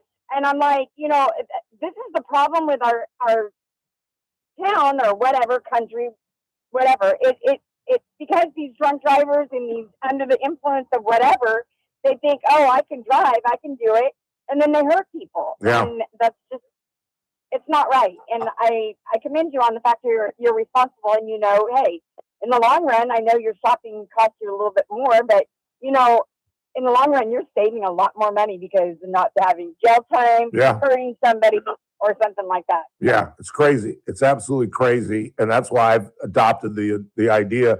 It's got to be mandatory jail time for the first offense. You know, maybe Yeah, I think so. 3 or 5 days, nothing serious, but just enough to screw up your life for a couple of days and your job, where you've now got to explain where you're going to be for 3 to 5 days, which has got to be awkward and cumbersome. And then if you have a second offense, then that's when you get like a year or two. Until we put some teeth in the punishment, this will continue. It's crazy. Yeah, this lady was 56 years old, and she thought she was having a bad day, and it was her first offense. So I was That's crazy. That's I think because of being that high of blood alcohol, you should spend a lot more time in there. Absolutely. And That's in blackout drunk. Yeah, that's blackout drunk. I've never heard of somebody. I've heard of 3s, but I've never heard anybody in the 4s. That's insane. Yeah. Thanks for the call, Susan. Appreciate you. Sorry that You're you went through that. Oh, I'm here, so I'm blessed. Yes, you are. Yes, you are. Thanks again. One more, Chris. Who you got? JD. JD, what's really going on? What is going on, Ralph Bailey? I'm going to start off kind of serious and on a light note. Okay. I think you're burying the lead when it comes to ICE. This whole problem is being caused by the fact that they don't let ICE come into the jail and get the criminals when they've been arrested. Yep. That's not only in Minnesota. We do it here in California. Next time you have Sheriff Youngblood on, ask him if he has to follow the Trust Act and the Truth Act in California, which prohibits them keeping anybody in the jail 1 minute longer than they normally would, even if they suspect that they might be here illegally. You're right. I did bury the lead because that's one of Holman's new projects. Now that he's in Minnesota, that's exactly what they're doing. They're drawing down the number of agents on the streets. They're focusing on the jails, and they're moving those people out. You're absolutely right. Right, and that's what's been going on in a lot of states. That's why you don't hear about these problems in Texas, and Arizona, Nevada, because they go to the jail and get it done there. And if you have a fishing hole in a lake and you tell everybody you can't fish in the fishing hole, well, don't be surprised if people go around the other parts of the lake and start fishing. Yeah. That's just the way it works. Yeah. And it's unfortunate, and you're right. Some of these ICE and Border Patrol people are somewhat incompetent. I'll give you that. But that's not their realm. They don't do that. Yeah. It'd be like having Sheriff Youngblood start arresting people for counterfeiting. Well, you can do it, but it's not going to be as good as if the Secret Service does it, because that's what they do. Exactly. And when you don't have any cooperation, these are the problems you're going to have. You're a guy that goes to sporting events. You're a guy. Why do they cheer? Why do they make noise when the offense has the ball in football? Because they want you to make a mistake. That's what's going on in Minnesota. They want them to make a mistake. That's why they're blowing whistles. That's why they're the horns and swearing at them. Well, good job. The Border Patrol threw an interception. Good work there, Minnesota. Yeah. I'm done with Minnesota. I think there should be like the Progressive commercial with the backup quarterback. Minnesota, you're out. Puerto Rico, you're in. Let's see what they can do. And in many cases, they're defending serious criminals because as much as I cried yesterday about U.S. citizens being bothered and my disbelief in getting rid of every illegal alien, amongst the people that they are getting, and in fact, it was involved in the second Preddy incident, they were going after a pretty badass. Now, I don't believe that Preddy interrupted their arrest of the badass, but that was part of what they were doing that day. So these Minnesotans, these Minneapolis and St. Paul residents are basically protecting criminals, basically. Right, and when you have these agents that are out in the neighborhood, you're going to get some dolphins in the tuna net. I'm sorry. Yeah. If you're at the jail, that doesn't happen. Exactly. So they good job, Minnesota. You got what you asked for. This is exactly what you've asked Chaos. for. And on a light note, I got my foursome together. We're coming down to Honor Flight. Outstanding. Get ready. Outstanding. I'm happy to hear that. It's going to be fun. We'll have a cocktail afterward and sit down and talk for a minute. Now, we may not win the tournament. We will be competitive. But just like Ole Miss, we have never lost the party. There you go. Final, JD. Who you got? I'm going to go with what Brandon Lang tells me on Friday, but I think he's going to take Seattle. I'm guessing that too. Always good to talk to you, man. And hey, thanks for supporting Honor Flight. We really appreciate it. You got it. All right, buddy. We'll see you in March. JD. Love that guy. God, if I just had 15, 20,000 more JDs, I'd be okay. Quick time out. Talking about golf, Chris Riley joins us next.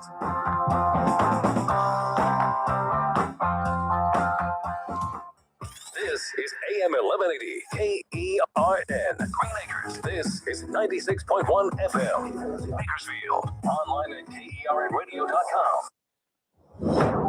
News this hour from Town Hall. I'm Keith Peters in Washington.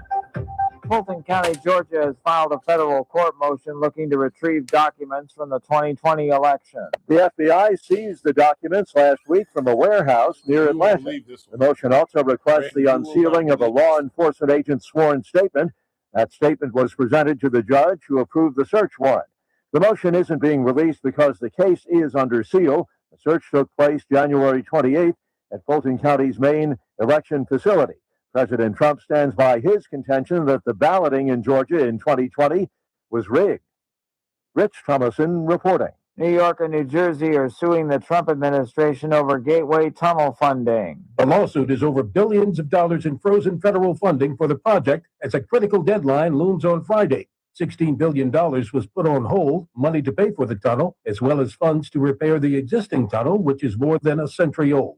The tunnel serves 200,000 commuters between New York and New Jersey each weekday on Amtrak and New Jersey Transit trains. Correspondent Bill Alexander reporting.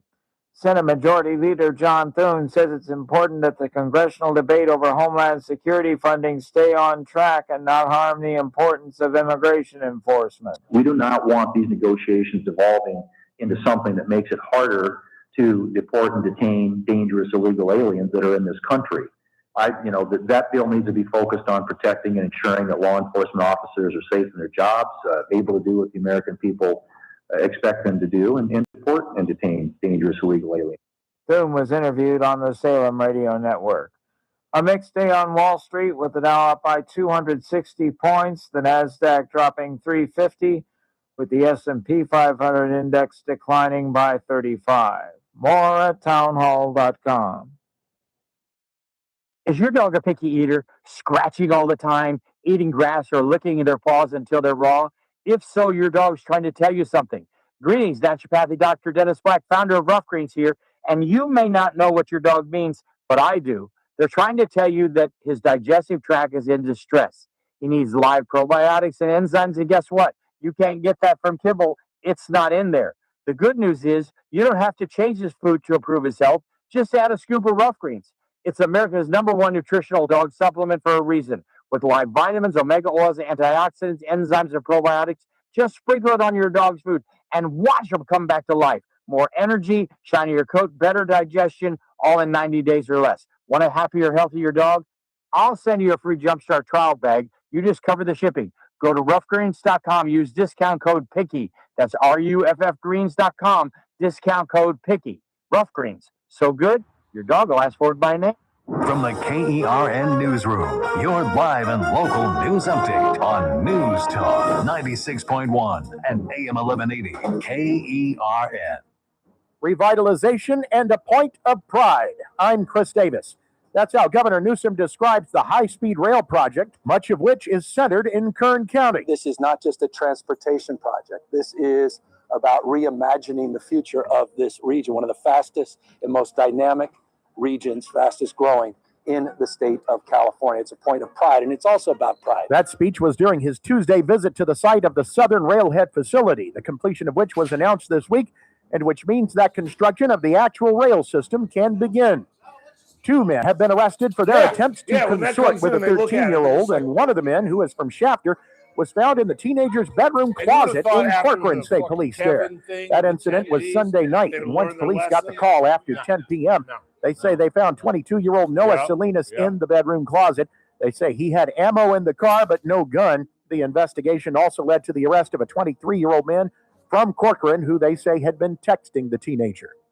A man who refused to give up for Ridgecrest Police was arrested Tuesday night after a 2-hour confrontation during which Kern County deputies say the guy shot at them. That happened at a house on South Mahan Street and started with a domestic situation. The man eventually gave it up at about 8:30 and was arrested. No deputies were hit or hurt. You should be aware of a street closure that might affect your drive in Shafter. The city says in a post that Burbank Street between Cherry and Santa Fe Way will be shut down starting tomorrow, and that will last all the way through March 6th. They did not give a reason, but they do advise you to plan an alternate route. California's gas average now $4.34, says Gas Buddy. I'm Chris Davis in the KERN Newsroom with news every half hour and when it breaks on FM 96.1 and AM 1180 KERN. What do you think, this is the Army where you shoot them a mile away? You gotta get a post like this. Little bing, you blow their brains all over your nice Ivy League suit. It's the Ralph Bailey Show on News Talk 96.1 and AM 1180 KERN. Now make sure you leave the house when you make the call. You understand me? You hear me? Call from an outside line. I mean it. Call in or text to 661-842-KERN. That's 661-842-5376. Listen live at KERNradio.com. Now, the host you've been waiting all day for, live from the KERN studio. Here's Ralph Bailey. Final hour of the broadcast on this hump day. Still lots to do in the final hour. Coming up just a minute, we'll get you updated on Lindsey Vogn's plight, whether she's going to compete. Well, you all know she's going to compete. Can she compete is the question. She's going to give it a shot as the Olympics are set to get underway. It starts with kind of a black cloud as far as the Americans are concerned. Savannah Guthrie, the Today Show co-host, was supposed to be the host of the Olympics for NBC, but obviously with what's going on with her mother, Nancy, in Arizona, her abduction, that's not going to happen. We will update you on Lindsey's situation. Our Black History Month moment at the bottom of the hour will focus on Benjamin Elijah Mays, longtime president of Morehouse College and the mentor to the Reverend Dr. Martin Luther King Jr. And we'll talk a little bit about the Westminster Dog Show. Penny the Pincher, a Doberman Pinscher named Penny, won. Should we call Teresa? Just get her thoughts on it real quick. She was there. Our Tuesday regular is in her Brooklyn Heights second pad in New York City. And I've got some other stuff if we've got some time to get to. But in the meantime, as we talked about yesterday with the president of Bakersfield Country Club, Paul Guerra, the $150,000 Bakersfield Open, part of the Asher Tour, as I explained earlier in the week. We'll ask our next guest if this is an appropriate analogy. That I view the Asher Tour as like AA ball. You know, you're a step away from the big show, and the Korn Ferry Tour I think would be AAA. And then, you know, you're playing on the weekends on NBC and CBS, et cetera, et cetera. This is a 54-hole tournament, $30,000 payout to the winner.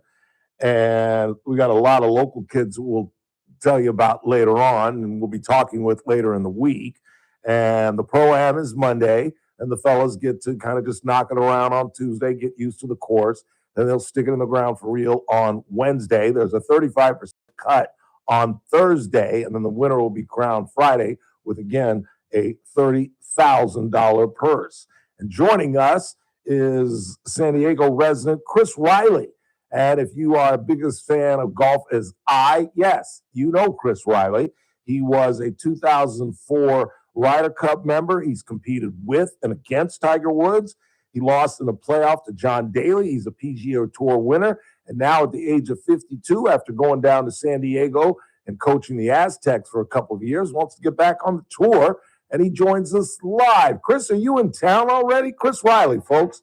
Are you in town or are you still down in San Diego? I'm actually on San Diego Country Club right now, practice until the sun goes down. Yeah, nice. When are you getting in town? I get in on Super Bowl Sunday. I'm going to listen to it on the drive up from San Diego and get up to Bakersfield. I haven't been up there since I was in high school. We had a state tournament up there at Bakersfield Country Club, and I'm ecstatic to come back and compete. And you hit it right on the head, Ralph. It's AA baseball. Guys trying to get to the tour. My journey's a little different. I played the tour, and now I'm trying to get on the Champions Tour, which is just as hard. But love the game of golf, and I'm giving it everything I got. Yeah. Well, I know of one tournament that I can actually, and I'm not making this up, I can personally get you into. Are you aware of the Champions Tour event in St. Louis? The Ascension Tour Championship? I am. I got friends there that I think that's during the playoff series. I could be wrong. It's in September, and my buddy Nick Ragone created it for Ascension Charity Hospitals. He's now moved to Philly and has created a Champions tournament there. I can put a good word in for you, brother, and get your sponsor exemption. I really could. Hey, Ralph, if you can get me into that tournament, we're going together, and you're going to caddy for me in that. Hey, we'll do the show from there. I'm absolutely game, dude, because I'm going. I'm definitely going. So you're on the bag. All right, very good, very good. I don't know if you want that. I'll keep my mouth shut throughout the day. Just carry the bag. That's all you got to do. Yeah. So that's the last time you were at BCC when you were in high school?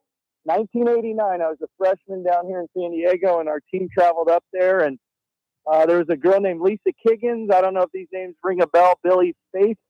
Billy Faith. Yeah. back in the day. And well, I've been following this tournament for a while, and now I finally get to come play, so I'm excited. Yeah, that is pretty cool. Give us the Reader's Digest version of your sojourn to where you are and how you got on the tour and getting to play with Tiger and competing with him and John Daly and some of the, because for my money, those early 21st century years were some of the best years in golf, if you ask me. Yeah, I mean, my journey was I graduated from UNLV in '96. I played the Asher Tour and then the Korn Ferry Tour. And then fortunately, my third year when I was 25, I got to the PGA Tour and had a great time, excellent career, 13 years out there. Got to see Tiger and Phil and DJ and Ernie all in their prime, and kind of hung it up in 2012 and got into coaching. Just got tired of the travel, and I just wanted to help younger kids get to try to get them to the tour. And like I said, there's going to be a lot of players at Bakersfield Country Club that are going to be on the PGA Tour at some point. Absolutely. Not that, it's super hard, but if you follow the Asher Tour, I follow all the tours. There are some kids that come through there and they make a name for themselves out on the PGA Tour. Yeah. Let me ask a stupid question. How'd you do it? How'd you do it? I mean, on those days when you let me give you a stupid answer. I have no idea how I did it. You're either really smart like Phil Mickelson and you really like dissect the game, or you play dumb and you just go out there and you play golf and you don't look at things. And I was the dumb guy that just played golf and to get the ball in the hole from 100 yards in, no problem. And I just had the best attitude. For me personally, it was all about my attitude. I loved it when it was tough. I loved. I just prided myself on having the best attitude on the golf course. Yeah. Chris Riley is our guest playing in the Asher Tour event, the Bakersfield Open that gets going on Monday. They stick it on the ground on Wednesday, but there's a Pro-Am on Monday. And you guys can go out, follow these guys all week long. Talk about what it was like competing on the tour with guys like Phil and Tiger and John Daly. I mean, it was to watch. I was fortunate enough to play the Ryder Cup. I played very well from about 2001 to about 2004 for 3 years, and got fortunate enough to play on the Ryder Cup team representing the United States in Detroit with Tiger and Phil. And for all the people that can remember way back, it's Hal Sutton was our coach, and he's the one that put Tiger and Phil together in the first pairing, 1 and 2 in the world, and they got beat. And then he did it again in the afternoon. But I'm pretty good friends with Tiger. I haven't talked to him for a little while. He changes a lot of stuff around, but I grew up playing junior golf with him, so I know him pretty good. So I was really pretty comfortable when I got paired with him. I probably got paired with him 20 times out there, and it was just, we were like kids, man. We were just playing, having a good time, and watching him ball strike, it was something to be seen. But I will say the modern day tour player now is just as good as the Scotty Scheffler. What he's doing is right up there with Nicklaus and Woods. Yeah.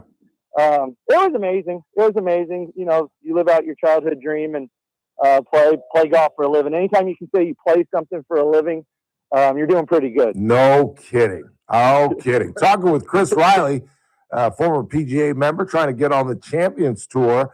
I heard you allude to 100 yards and in, and that's one thing when I talk to professional golfers, which I have the opportunity to do quite a bit, actually. That's one of the things they say. Everybody out here can hit it a long way. Everybody can hit long irons. Everybody gets up and down out of bunkers, but it's from about 120 yards in that separates Scotty from a lot of other guys. Is that accurate? Yeah, no doubt about it. I mean, the guys that can score, when you put wedges in their hands and they're not thinking about hitting it close from 100 yards. They're thinking about making it. Yeah. And that's the difference. I mean, the amateurs are just hoping to hit the green. We're the top players in the world. And I was at that point where I was lining it up from 80 yards, hoping, trying to make it on the right edge of the hole. So that's the kind of crazy stuff you have to think about. I'm really excited to play Bakersfield Country Club. It's not a long golf course, I heard. And obviously I don't hit it very far anymore, so never really did. So I feel like I can compete with all these young guys. I'll probably be the oldest guy by 30 years out there. Oh, clearly. You are the outlier. There's no question about that. But hey, take pride in that, man. Yeah, no, I've played in a bunch of Asher tours in the last couple of years, and you know, I got ex-players that I play against. It's just a lot of fun, and I respect these young pros that are, you know, trying to be professional and trying to make it. And I love seeing it. And you know, after the round, if I feel like I could say something to help the pro out, I'll put in my 5 cents for them. Yeah. I told you, I alluded to, I played in my buddy's Pro-Am in St. Louis in the Ascension Championship, and I got to play with Paul Stankowski. And that guy could not have been nicer. Gave me a putting lesson, gave me a chipping lesson, and just was so much fun to play with. And still, we exchanged numbers, and he literally still texts me. I texted him once. That's awesome. 6 months later, he did really well in a tournament. I texted him and congratulated him, and we kind of go back and forth. It's incredible. Talk to my golfing audience. What if you could give them 1 or 2 tips, just basic tips? Because I've gone, you know, I'm 63 years old now, and I went from being like a 12 to now I'm just trying to break 90. And like you know, I used to hit 240, 245, 250. Now I'm trying to hit 220-yard drives now. It's crazy. What help a brother out, Chris? Okay, you know what, Ralph? If you go to a golf course, the first thing you see is the driving range is slammed. You look over at the putting green, there is nobody over there. Yeah, true. I literally putt way more than I hit golf balls because, I mean, you're going to putt 18 times out there. Well, hopefully chip in a couple times. But for the amateurs out there that really want to lower their game and go to the putting green and spend 30 minutes on the putting green and 15 on the range versus 45 on the range and 10 minutes on the putting green. Because, you know, like I said, you know, hit for, what is the saying? Putt for dough? Yeah. Hit for show and putt for dough. Yep, and absolutely. So, I mean, it's really kind of, you know, logical that, you know, but it doesn't happen. People want to go hit the ball. Yeah. But if you're just an average hitter, I mean, obviously, if you're a beginner, you got to learn to hit the ball. But if you're just an average, anywhere from an 8 to a 20 handicap, go putt. Yeah. Because that's where you're going to make your money. And it's not as fun as hitting it, but it is, you know, where you lower your score. It absolutely is, because now I've gotten in the routine of putting an X when I 3-putt, and I go home and I look at my card and I got a bunch of X's. I'm like, holy, there it is right there. I could have just gotten two putted a couple of times. My 94 is an 89. You know, exactly. Crazy. Exactly. Well, good luck, Chris. I'm rooting for you, man. Looking forward to meeting you next week, and hope we're on a plane together in September. That'd be amazing. I appreciate you having me on, and I'm thinking Paul, who's running this whole event, is doing an amazing job.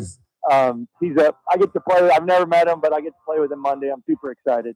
He's a great kid. I've known him since he was 16 years old, and he's just one of the most affable, lovable people you ever want to meet. You're gonna love this guy. That's awesome. All right, man. Good luck. All right. We'll see you next week. Yeah. Chris Riley. Quick timeout. We'll check the board again. I'll update you on Lindsey Vonn. We've got a couple of things to do before we get out of here. Tomorrow's a Thursday, a busy Thursday for us. We continue our coverage of the Bakersfield Open. We're going to talk with multiple Bakersfield Open champion. Paul said he's won it twice. I thought he's won it 4 times. That's our good friend Bhavik Patel, local boy and overall good egg. Then on Friday, we're going to talk with the head pro at Bakersfield Country Club. Jen Park will join us. And then on Monday, we'll talk with Neil Batista, another local boy, trying to get a piece of that $150,000 purse. In the meantime, you're listening to the Ralph Bailey Show on News Talk 96.1 and AM 1180 KERN. We're streaming live at kernradio.com. News Talk 96.1 and AM. Messmaker.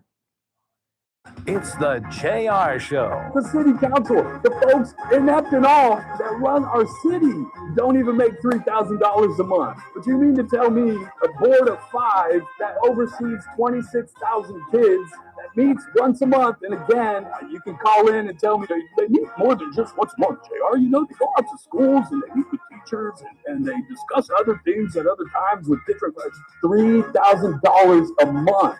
I'm pulling papers tomorrow. Weekdays at 2 p.m. Along with Bhavik Patel tomorrow, of course, Daniel Petrie will be with us. He's here with us every Thursday at 4:30. And again, you know what Messmaker and Petrie Wealth Advisors are all about. They're all about retirement. And if you're in your 50s and you're not thinking about it, you oughta. And if you are thinking about it, you ought to call Daniel Petrie and the folks at Messmaker and Petrie Wealth Advisors at 395-9400, 395-9400, or just join us on Thursdays at 4:30. He walks us through the financial situation, how gold and silver is doing, where the deficit is, how we've added to that. And we talk a little politics because he's got political savvy that, again, can explain what's going on inside the Beltway and, most importantly, how it impacts you. Call him today at 395-9400, 395-9400. Daniel Petrie and the folks at Messmaker and Petrie Wealth Advisors. This broadcast is for informational purposes only. Does not constitute a solicitation or offer to buy or sell any security, future, option, or other financial instrument, or to offer or provide any investment advisory or other services to any person in any jurisdiction by Daniel Petrie or MPWA Inc., DBA Messmaker and Petrie Wealth Advisors. Any views expressed in this broadcast by us are prepared based upon the information available to us at the time, and we are under no obligation to update our views. My name is Whitney Allen, and I'm a widow. My husband, Ryan, died. We never thought we'd ever have to use life insurance, but the unexpected happened. With Ethos, signing up was fast and 100% online. You can get a quote in seconds, apply in minutes, and get same-day coverage. No medical exams, and you can get up to $3 million worth of coverage. I'm grateful we were prepared. Get your free quote at ethos.com/term. That's ethos.com/term. Paid spokesperson. Time spent on application may vary. Online health questions required. It's tax season, and at LifeLock, we know you're tired of numbers. But here's a big one you need to hear. Billions. That's the amount of money in refunds the IRS has flagged for possible ID fraud. Now here's another big number. 100 million. That's how many data points LifeLock monitors every second. If your identity is stolen, we'll fix it guaranteed. One last big number. Save up to 40% your first year with promo code NEWS. Visit LifeLock.com for the threats you can't control. Terms apply. And we're back. Rob and Bob here once again for California Fruit Depot. Rob seems to be laughing. This is a commercial. We only have 60 seconds. Okay.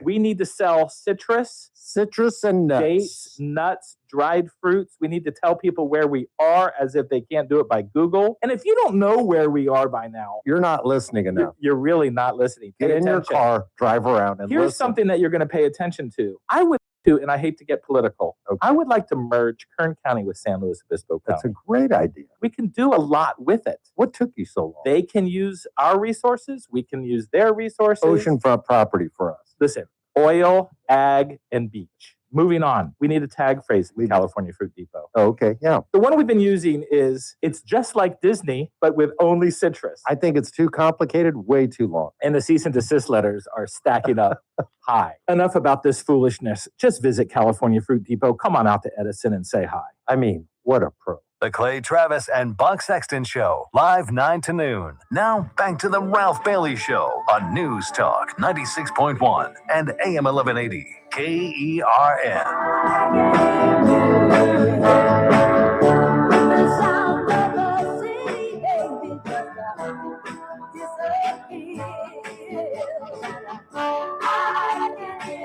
Don't forget, the Kern Radio studios are powered by Adaptive Networks. Call them today at 661-241-0638 or hit them online at adaptive-net.com.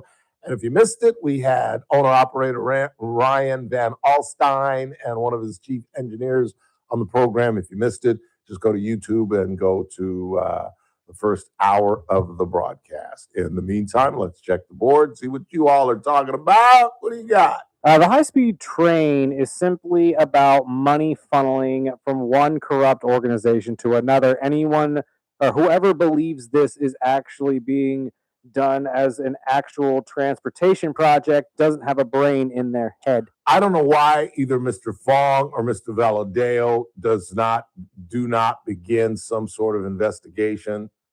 There has to be the billions and billions. Does anybody believe that there's absolutely no fraud involved in this thing? All the billions and billions of dollars that have gone into this thing, and the just crazy projections that have been so. Has anybody ever seen a project that's been this far off pace? Now, I'm not talking about in time, although that's also the case, but in terms of projected spending. Have you ever seen a project where I don't even know where you would put it. I was going to say halfway through, but they're not even, I don't even think you can say they're a quarter of the way through. Hell, you can't say that they're a quarter of the way through of creating a route from Merced to Bakersfield, let alone what is supposed to be the big picture, the Bay to LA. So let's just assume, let's just say for the sake of argument, that they're a quarter of the way through. Have you ever seen a project a quarter of the way in that has absolutely no idea how they're going to fund the rest? Have you ever seen or heard of anything like that in your life? Something as poorly planned and as crazy and as off projected costs and time and effort and the communities that they've had to exploit and in some cases ruin. Go talk to business owners in Wasco. Go talk to the folks in Shafter, how they had to fight these people off. That's one of the reasons that there are delays, because they're going through these communities and they think that they're just going to bulldoze their way through. And municipal run communities like Shafter, they ain't playing that. You ain't coming in here and destroying our community. And they put the kibosh on one of the projects that they were going to put right through the middle of that beautiful, beautiful town, which you guys have always heard me say, I think is the best run municipality in Kern County. I think it's one of the more beautiful communities in Kern County, if not the single most. And those leaders just like, we ain't playing that. This ain't happening. And again, I think this is ultimately going to be Newsom's downfall. Because can you imagine him having to answer questions about this in a debate? And I'm just praying that Marco Rubio or J.D. Vance or whoever the hell it is smart enough to bring this up. Go talk to Sean Duffy, the transportation secretary, get some notes, and just drill him on this nonsense. How you can run a state like this into the ground and still be considered a viable presidential candidate is seriously mind-boggling. I mean, you would think the guy would be afraid to run for president given his record, but he's so arrogant and narcissistic. He thinks he can get away with his looks and the tons of money that he and his aunt, Nancy Pelosi, are going to raise. Are you kidding me? Hell, if Pelosi alone gave him a loan, he'd have enough to fund a primary. One more before we get to the bottom of the hour. How can you vote if or not a citizen? My wife went to go vote and they said she was illegal and she could not vote. They had a mix-up. So how could you vote if you're not a citizen? I have no idea, but it's getting done. I know that much. I don't know how it's getting done, but it's getting done. I don't know, mail-in ballots. I don't know. They apply for a driver's license. You're automatically registered. I don't know. I wish I knew. I wish I knew. And when we get somebody on, just on the random that might know, Mr. Turnipseed maybe tomorrow might be able to shed some light. I don't know. But we've had, we've all heard horror stories. People dead getting mail-in ballots. People that no longer live in the state getting mail-in ballots. The Democrats were whining about that last night because, voter ID now is becoming a big issue now that there are congressmen that wanted to throw this in to this continuing resolution. Remember, we're facing down another government shutdown in a week and a half. Don't forget that. That was a stopgap measure that they approved the other day. So now Republicans are throwing in a little amendment. We want to throw in voter ID. That's why CNN was going over those numbers, where 71% of Democrats even believe that we should have voter ID. And damn near every Republican thinks that. Literally, 95%. Final half hour. It's TRBS. Don't go anywhere.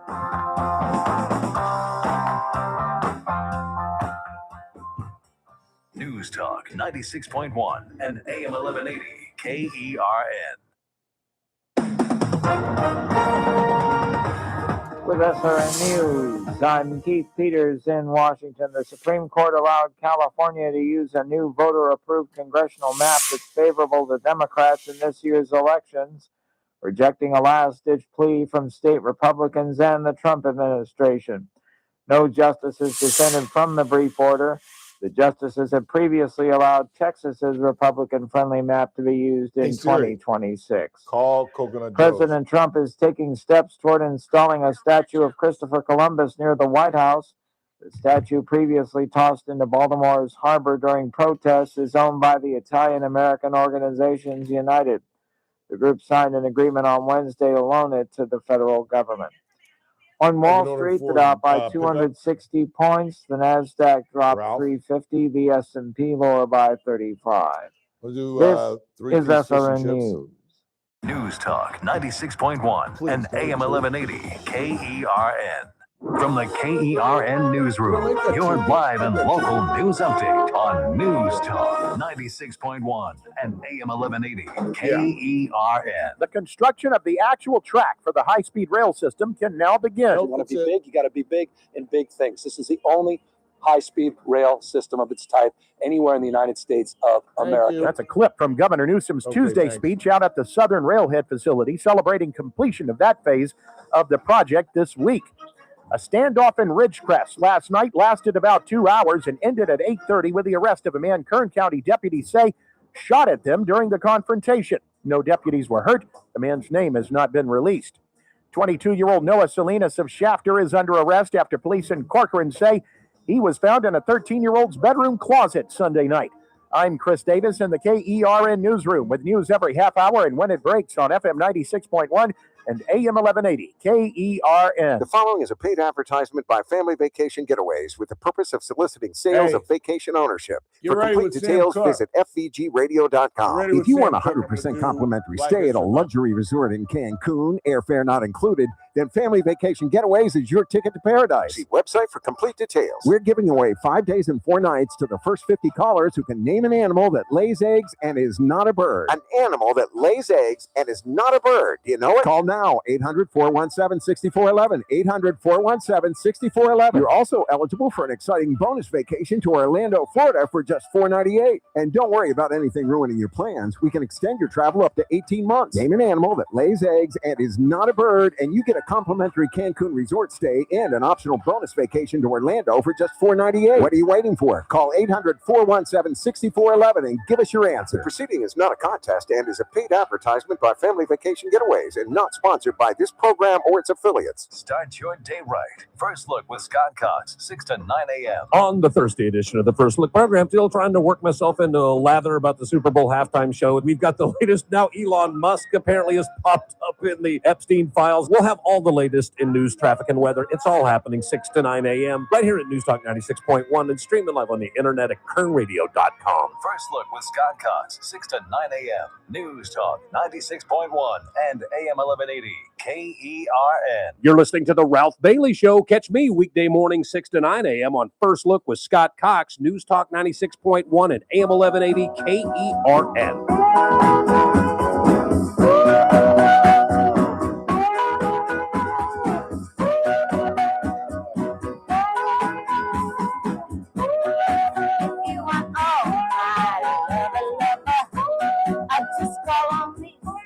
842-5376, 842-KERN.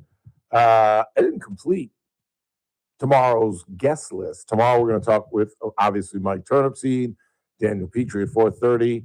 We're going to talk with Bhavik Patel, local kid who's won the Bakersfield Open a couple of times as we continue our coverage of the Bakersfield Open that starts on Monday. And we're talking with Dr. Stacy Pfluger. I don't know if you've been following the news out of Bakersfield College, but they have been designated a Black Institutional Learning Center. She will explain all what that's about. And then on Friday, we will talk with Brandon Lang one final time. And of course, Rick Bentley will be here live in studio. And we're going to talk to our old friend, Jenny Voissard. I believe that's how she pronounces her name. She's part of Friends of Big Bear Valley. They are the group that posted the camera up in the pine tree where Jackie and Shadow live. And unfortunately, as we learned, we talked with Meg Matlin out at COM the day that it occurred, where Jackie and Shadow's eggs were eaten by ravens. But we'll talk eagle life. You guys know I'm obsessed with this. I'm absolutely fascinated by eagles as an animal, particularly, obviously, bald eagles, our national bird, which won by 1 vote. And Meg got this. I tested her on that. 1 vote. Benjamin Franklin was the only mistake, because again, I think it's between he and TJ as far as the smartest, and maybe Alexander Hamilton, who could never be president. Why, Chris? They weren't born here. He was not born here. He was born, I believe, in the Bahamas. And I think it's those three as our smartest founding fathers. And the only mistake that Benjamin Franklin ever made was wanting the damn ugly ass but tasty turkey to be our national bird. He really did. And it won, and the bald eagle won by 1 vote. Can you imagine the Super Bowl Sunday bringing out a turkey? Because aren't we almost assured to have an eagle fly in on somebody's arm pregame? No? I don't know if they've done that the last couple of years. No? I don't think Stop so. doing that? Yeah. Oh, okay. It is time for our daily Black History Month moment. Again, as I talked about at the beginning of the month, this year we're doing something different throughout February, Black History Month.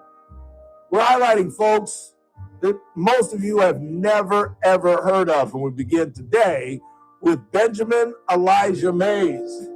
Benjamin Elijah Mays was an American Baptist minister and civil rights leader who is credited with laying the intellectual foundations of the American civil rights movement. Mays taught and mentored many influential activists, including the Reverend Dr. Martin Luther King Jr., Julian Bond, whose daughter was at Spelman when I was at Morehouse, Maynard Jackson, whom Hartsfield-Jackson Airport is named after, and Don Clendenin, a Morehouse man that if you're over 60, you may remember was part of the 69 Mets, the amazing Mets that won the World Series. Dr. Mays was born in the Jim Crow South on a repurposed cotton plantation of free sharecroppers. He traveled north to attend Bates College in the University of Chicago, from where he began his career in activism as a pastor in Georgia's Shiloh Baptist Church. After a brief career as a professor, he was appointed the founding dean of the School of Religion at Howard University in 1934, which elevated him to national prominence as a proponent of the new Negro movement. 6 years later, Mays was tapped to lead Dear Old Morehouse. He needed to get him out of a financial insecurity. And over his tenure from 1940 to 1967, meaning my father was on the Morehouse campus when Dr. Mays was a president. I heard a lot about him before I traveled to Atlanta. The college's financial endowment doubled, enrollment quadrupled, and it became academically competitive. And by the 1960s, when my father graduated in 1961, Mays established the college as a feeder school for African American firsts, including young anesthesiologists coming out of Beaufort, South Carolina. Due to the college's small student body, Mays personally mentored many students, most notably Dr. King.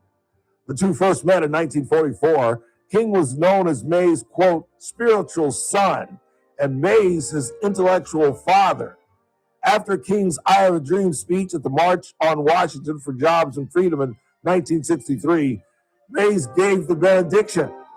5 years later, upon King's assassination and death, Mays delivered the eulogy, where he described King in his No Man is Ahead of His Time speech. Mays stepped down from the Morehouse presidency in 1967,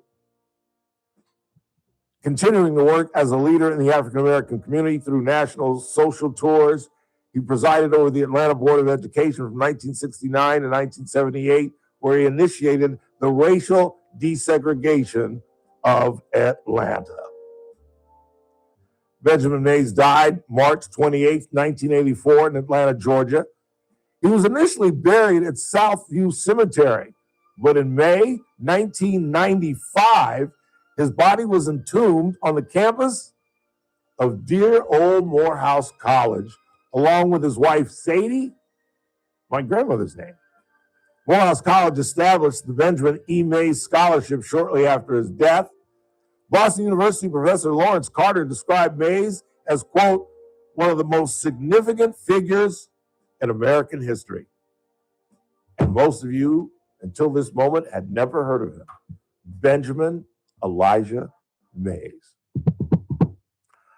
I heard that name so often in my house, hearing my dad talk about him, talking about the Great Nave, which is the chapel, where Morehouse is a private school, and it is a very religious school, and freshmen are mandated to attend church services on Tuesday morning at 11 o'clock. You must attend. It is absolutely mandatory. You cannot graduate if you do not have credit for attending church services on Tuesday in the Great Nave with Dr. King's statue right outside the chapel. You have to be in a white shirt, tie, and jacket. Color of the tie and jacket is up to you, but you must wear a white shirt. And often, as part of the program, the school brings in a speaker. It's where I first heard Julian Bond speak. Google him. I don't have time. Maynard Jackson, who at the time was the mayor of Atlanta, came and spoke to us. It really is. It's a pain in the ass when you're a freshman. You think, good God, why are we doing this? But it really is something substantial and something that I, looking back, kind of miss, actually, because we met some fascinating people. But just thought I'd turn you on to Dr. May. Anything left on the board before we get out of here? We got a couple, but we should give these tickets away first. Tell them what we got. So we got a pair of tickets to the Crossroads of the West Gun Show happening at the Kern County Fairgrounds, February 14th and 15th. Because we haven't given away the rest of the week, we do have a couple pairs to give away, actually. Nice. So, caller? You name it. Let's take callers number 3, 5, and 7. 3, 5, and 7. Our phone number, 842-5376, 842-KERN. Tell about it one more time. It is the Crossroads of the West Gun Show going on at the Kern County Fairgrounds on February 14th and 15th. So it's not this weekend. That'll be next weekend. And I believe the tickets are good for one day. I don't believe they're good for both. Yeah. Not a bad Valentine's Day gift. Not solely, along with dinner and flowers and candy and whatever else, jewelry perhaps. Jewelry's good. Jewelry's good. But that's not a bad way to start the day, or maybe during that weekend. I'm just saying. 842-5376 is the number. 842-KERN if you want to get into that. Recapping our top story, once again, we're focusing on Nancy Guthrie, and we are all praying for her safe return. Obviously, as we've talked about throughout the week, the sheriff in Pima County has declared this an abduction. They have now conceded that there was forced entry into Nancy Guthrie's home, the mother of today co-host Savannah Guthrie, and that blood was found on the scene. The latest is a ransom note that was sent to 2 CNN affiliates and to TMZ in Los Angeles. The sheriff would not corroborate whether the ransom note is credible, but he did state that he showed it to Savannah, and again, not clarifying whether she recognized anything, because again, one of the basic tenets of the kidnapping game is you have to, A, prove that you are the kidnapper, because somebody's going to jail. Extortion is a crime, whether you have Nancy Guthrie in your custody or not. So if this is a bogus plot by somebody to try to get some crypto money out of the Guthrie family, you're still going to jail. And there's no way you're going to get away with this. Absolutely no way in hell you're going to get away with this. And I think the ransom note is the best news that the Guthrie family has received in this thing. Because if you're going to try to extort somebody, the kidnapping victim has to be alive. At some point, you have to prove that the victim is still alive, whether you put them on the phone, whether you provide information that only they would know. And now in the 21st century, you would have to dig deep to know something that everybody doesn't know, because if you're on Facebook or if you're on Instagram, your whole life is portrayed and chronicled. And, you know, you can't say, well, when was Savannah born? Or when did Savannah go to college? All that information is public knowledge now on the internet. So they'll dig deep and try to verify the fact that she's still alive. And there was an early report that has been poo-pooed, so I'm just repeating the initial report that was absolutely discredited by the sheriff's department, but, well, not totally discredited, but the report was that they had a person of interest, and that person of interest was Nancy Guthrie's son-in-law. Certainly not Savannah's husband, because Savannah lives and works in New York. The sheriff's department has completely poo-pooed that report and said at this juncture, they do not have any person of interest. And again, the president talked about this in one of his news conferences yesterday, said he was going to call Savannah, said he was going to send additional FBI troops because the FBI is going to have to solve this. The Pima County Sheriff's Department is not equipped to handle something this large and this significant and something with this kind of national spotlight. As I have redundantly talked about, you know, your state level attention or your county level attention is one thing, even for a state like California, which is quadruple the size of Arizona. But the national spotlight, that is blinding. And not every county has a Sheriff Donnie Youngblood. And Chris Nanos, I'm sure he's doing the best he can, but he's talked about conclusions. He's referenced her dying without her meds because she is an 84-year-old woman and the clock is ticking. We're going on, 72 hours now? This woman has been without her medication. Unless they took the medication, which is a possibility, which also is a clue, in my opinion. If they took her meds, that does sound like someone who knows her. That does sound like perhaps a family member. The only reason I poo-pooed when I first read that and didn't think that the family connection was real is after the sheriff's department said that there was forced entry. One would think if it were a family member that they would have access to the home, and that they would take the proper medication, because the last thing a kidnapper wants is for their victim to die. So I think this is good news. I'll be blunt again. I don't think this ends well, but I literally am praying. I hope you are as well. And I neglected to read yesterday when we got into this, or earlier in the week, Savannah Guthrie's Instagram plea, where she wrote, "We believe in prayer. We believe in voices raised in unison, in love, in hope. We believe in goodness. We believe in humanity above all else. We believe in him. We need you.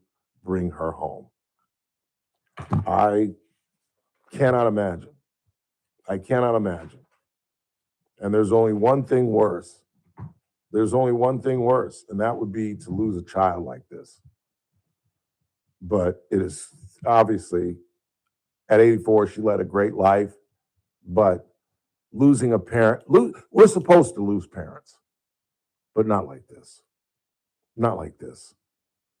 Not healthy enough to continue with her life. She was a very viable woman, very vibrant woman, I should say, who on the night that she was taken had gone to dinner with family, and she was reported to return back to the Tucson home at about 9:45. They know that she was there at least till 2 o'clock in the morning because her pacemaker synchronizes with her phone, which they did not take. So at least they're smart enough to know that. But I truly do believe that the fact that there's a ransom note, if it's credible, is a good sign. And again, say your prayers for the Guthrie family. Let's go ahead and take our final break of the night. And again, tomorrow's a Thursday. Mike Turnipseed, Daniel Petrie, and our coverage of the BC Open continues. Our good friend Bhavik Patel, at least a two-time champion at the Bakersfield Open. I think he's won it 4 times. I think Paulie got it wrong yesterday. We'll find out when we talk with Bhavik at 3:30. Mr. Turnipseed at 4, Daniel Petrie at 4:30. In the meantime, keep it locked. You're listening to The Ralph Bailey Show on Newstalk 96.1 and AM 1180 KERN. We're streaming live at kernradio.com. News Talk 96.1 and AM Is 1180 there no KERN. KC on the books? Thursday edition, Clay Travis, Buck Sexton Show. We'll be did? joined by Senator Dave McCormick. Yeah, it was during the. It was when you were talking to the Van Alsten Oh, okay. group.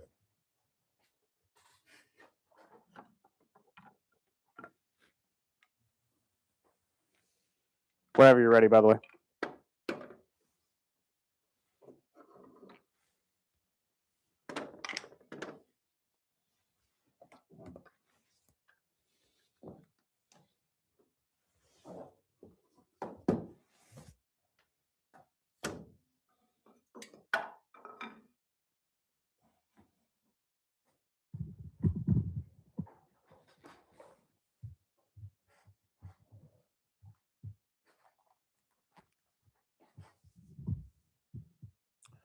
You ready?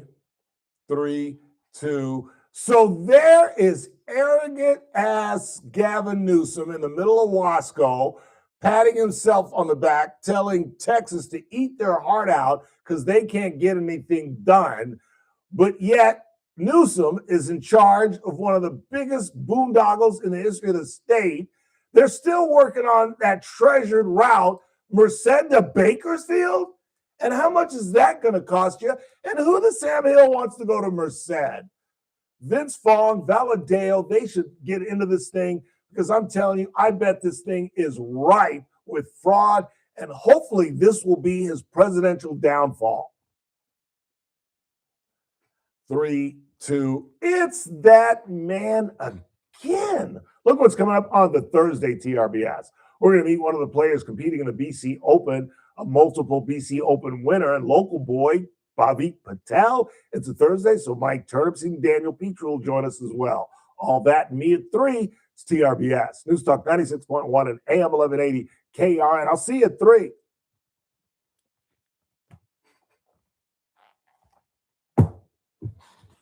For possible identity fraud. Now here's another big number, 100 million. That's how many data points LifeLock monitors every second. If your identity is stolen, we'll fix it guaranteed. One last big number. Save up to 40% your first year with promo code NEWS. Visit LifeLock.com for the threats you can't control.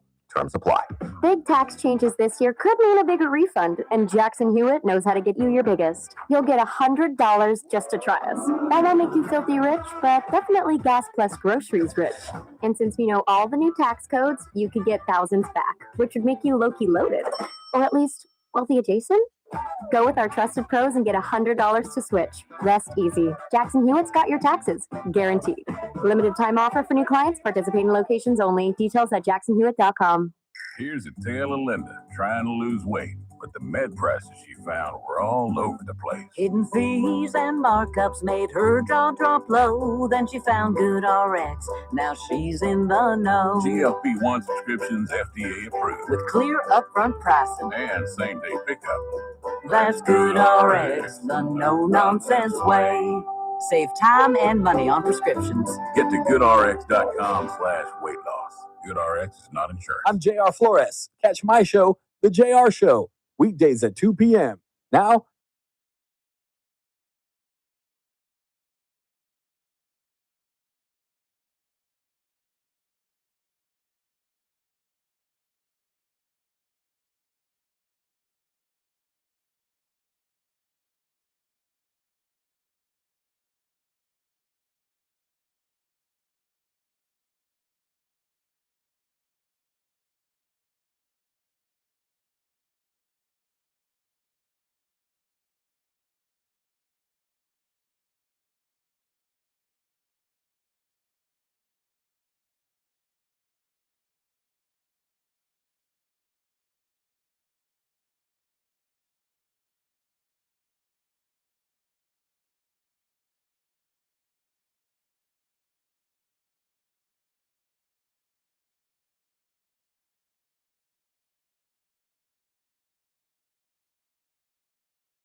KERN. Let's read a couple of text messages, and I'm having fish and chips for dinner. Ralph, I totally agree with you. The way ICE is conducting detentions are un-American. If ICE would have focused on criminals like Trump campaigned on, let me tell you, America would look much better. I am an independent. And we would be heading to a victory in the midterms. We really would. His approval ratings would be in the 50s. It really would. It's that simple. I don't care what you think morally. I don't care what you think of whether you're a bigot, you just want to see Mexicans get out of this place. I don't care if you think that illegal aliens are who have come here and established businesses are still sucking us dry. I don't care. I don't care. I'm talking politics, and I'll repeat what I said at the top of the show. You all kidnapped my point. My point yesterday was to highlight how ICE is treating American citizens. We had 4 different pieces of audio from 4 different people, 2 who were testifying in front of a Senate panel, and 2 that I just caught incidents of American citizens who were drawn out of their cars or asked to show their papers and prove who they are. One who was confronted because of the skin color, and literally, and we played the audio for you yesterday, the agent stopped him because he heard his accent. And rightfully so, it was a Latino officer, and the Latino victim or suspect turned around and said, "You have an accent. What are you talking about?" And I think that's one of the unkept secrets, that a lot of these guys are Latinos. And I feel for them. I truly do. They're just doing their jobs. But I think they're poorly trained. And I think that evinced itself in the initial Alex Preddy confrontation, where Preddy kicked out the brake light of a federal vehicle. He should have absolutely been arrested. That's irrefutable. I don't care what position you take, what party you're a part of. That man should have gone to jail that day. And yet he did not, which further strengthens my argument that they're poorly trained. How the hell are you going to let a guy destroy federal property and just let him rough him up and throw him to the ground and take off? First. Secondly, they never patted the man down. Does that sound like sound law enforcement to you? You as a law enforcement agent come in contact with an armed suspect or an armed person who has just committed a crime. It's not as if they just walked up to the fella. He committed a crime. Criminal mischief, federal property, whatever you want to call it. And they get into a row with the guy and they throw him to the ground. And again, I'll repeat what I've said all week long. If Stephen Miller and Kristi Noem were right and Alex Preddy truly was an assassin, if Greg Bovino was right and he truly did come down there to cause mass murders on agents, he could have easily done it because these well-trained officers never patted him down. You all have seen the video. Preddy's gun is right there in the incident 11 days before he was shot in the back. And they didn't even know it. And had he been the guy Stephen Miller claimed he was, he could have easily pulled that gun out as they were walking back to the car after not patting him down, after not asking him whether he had a weapon or not, and blown their brains out. But he didn't. And it also strengthens the argument about what happened in the second incident. Because those agents confronted him, he had a gun, and nobody died. Nobody. I'm sorry. Alex Preddy was wrong to take a gun to a protest. But Alex Preddy should not be dead. Neither should Renee Good. Yes, I absolutely agree. Renee Good broke the law. There was a law enforcement agent at her door saying, "Get out of the car." And her girlfriend told her, "Drive, baby, drive," a direct quote. And she stupidly followed those directions. But she shouldn't, it's not a capital crime. She should not be dead. For Chris Burdick, I'm Ralph Bailey. I'll rap to you tomorrow. This is AM 1180 KERN Green Acres. This is 96.1 FM Bakersfield. Online at KERNradio.com. News this hour from Town Hall. I'm Keith Peters in Washington. President Trump says federal agents engaged in immigration enforcement need to use a softer touch. White House correspondent Craig Clugston reports. In response to the ongoing unrest in Minnesota and cooperation from state and local officials, the administration is drawing down the number of ICE and Border Patrol officers. President Trump told NBC News that he ordered the removal of 700 federal agents from the state. Asked about lessons learned from Minnesota, the president said he learned that we can use a little bit of a softer touch. But, he added, you still have to be tough.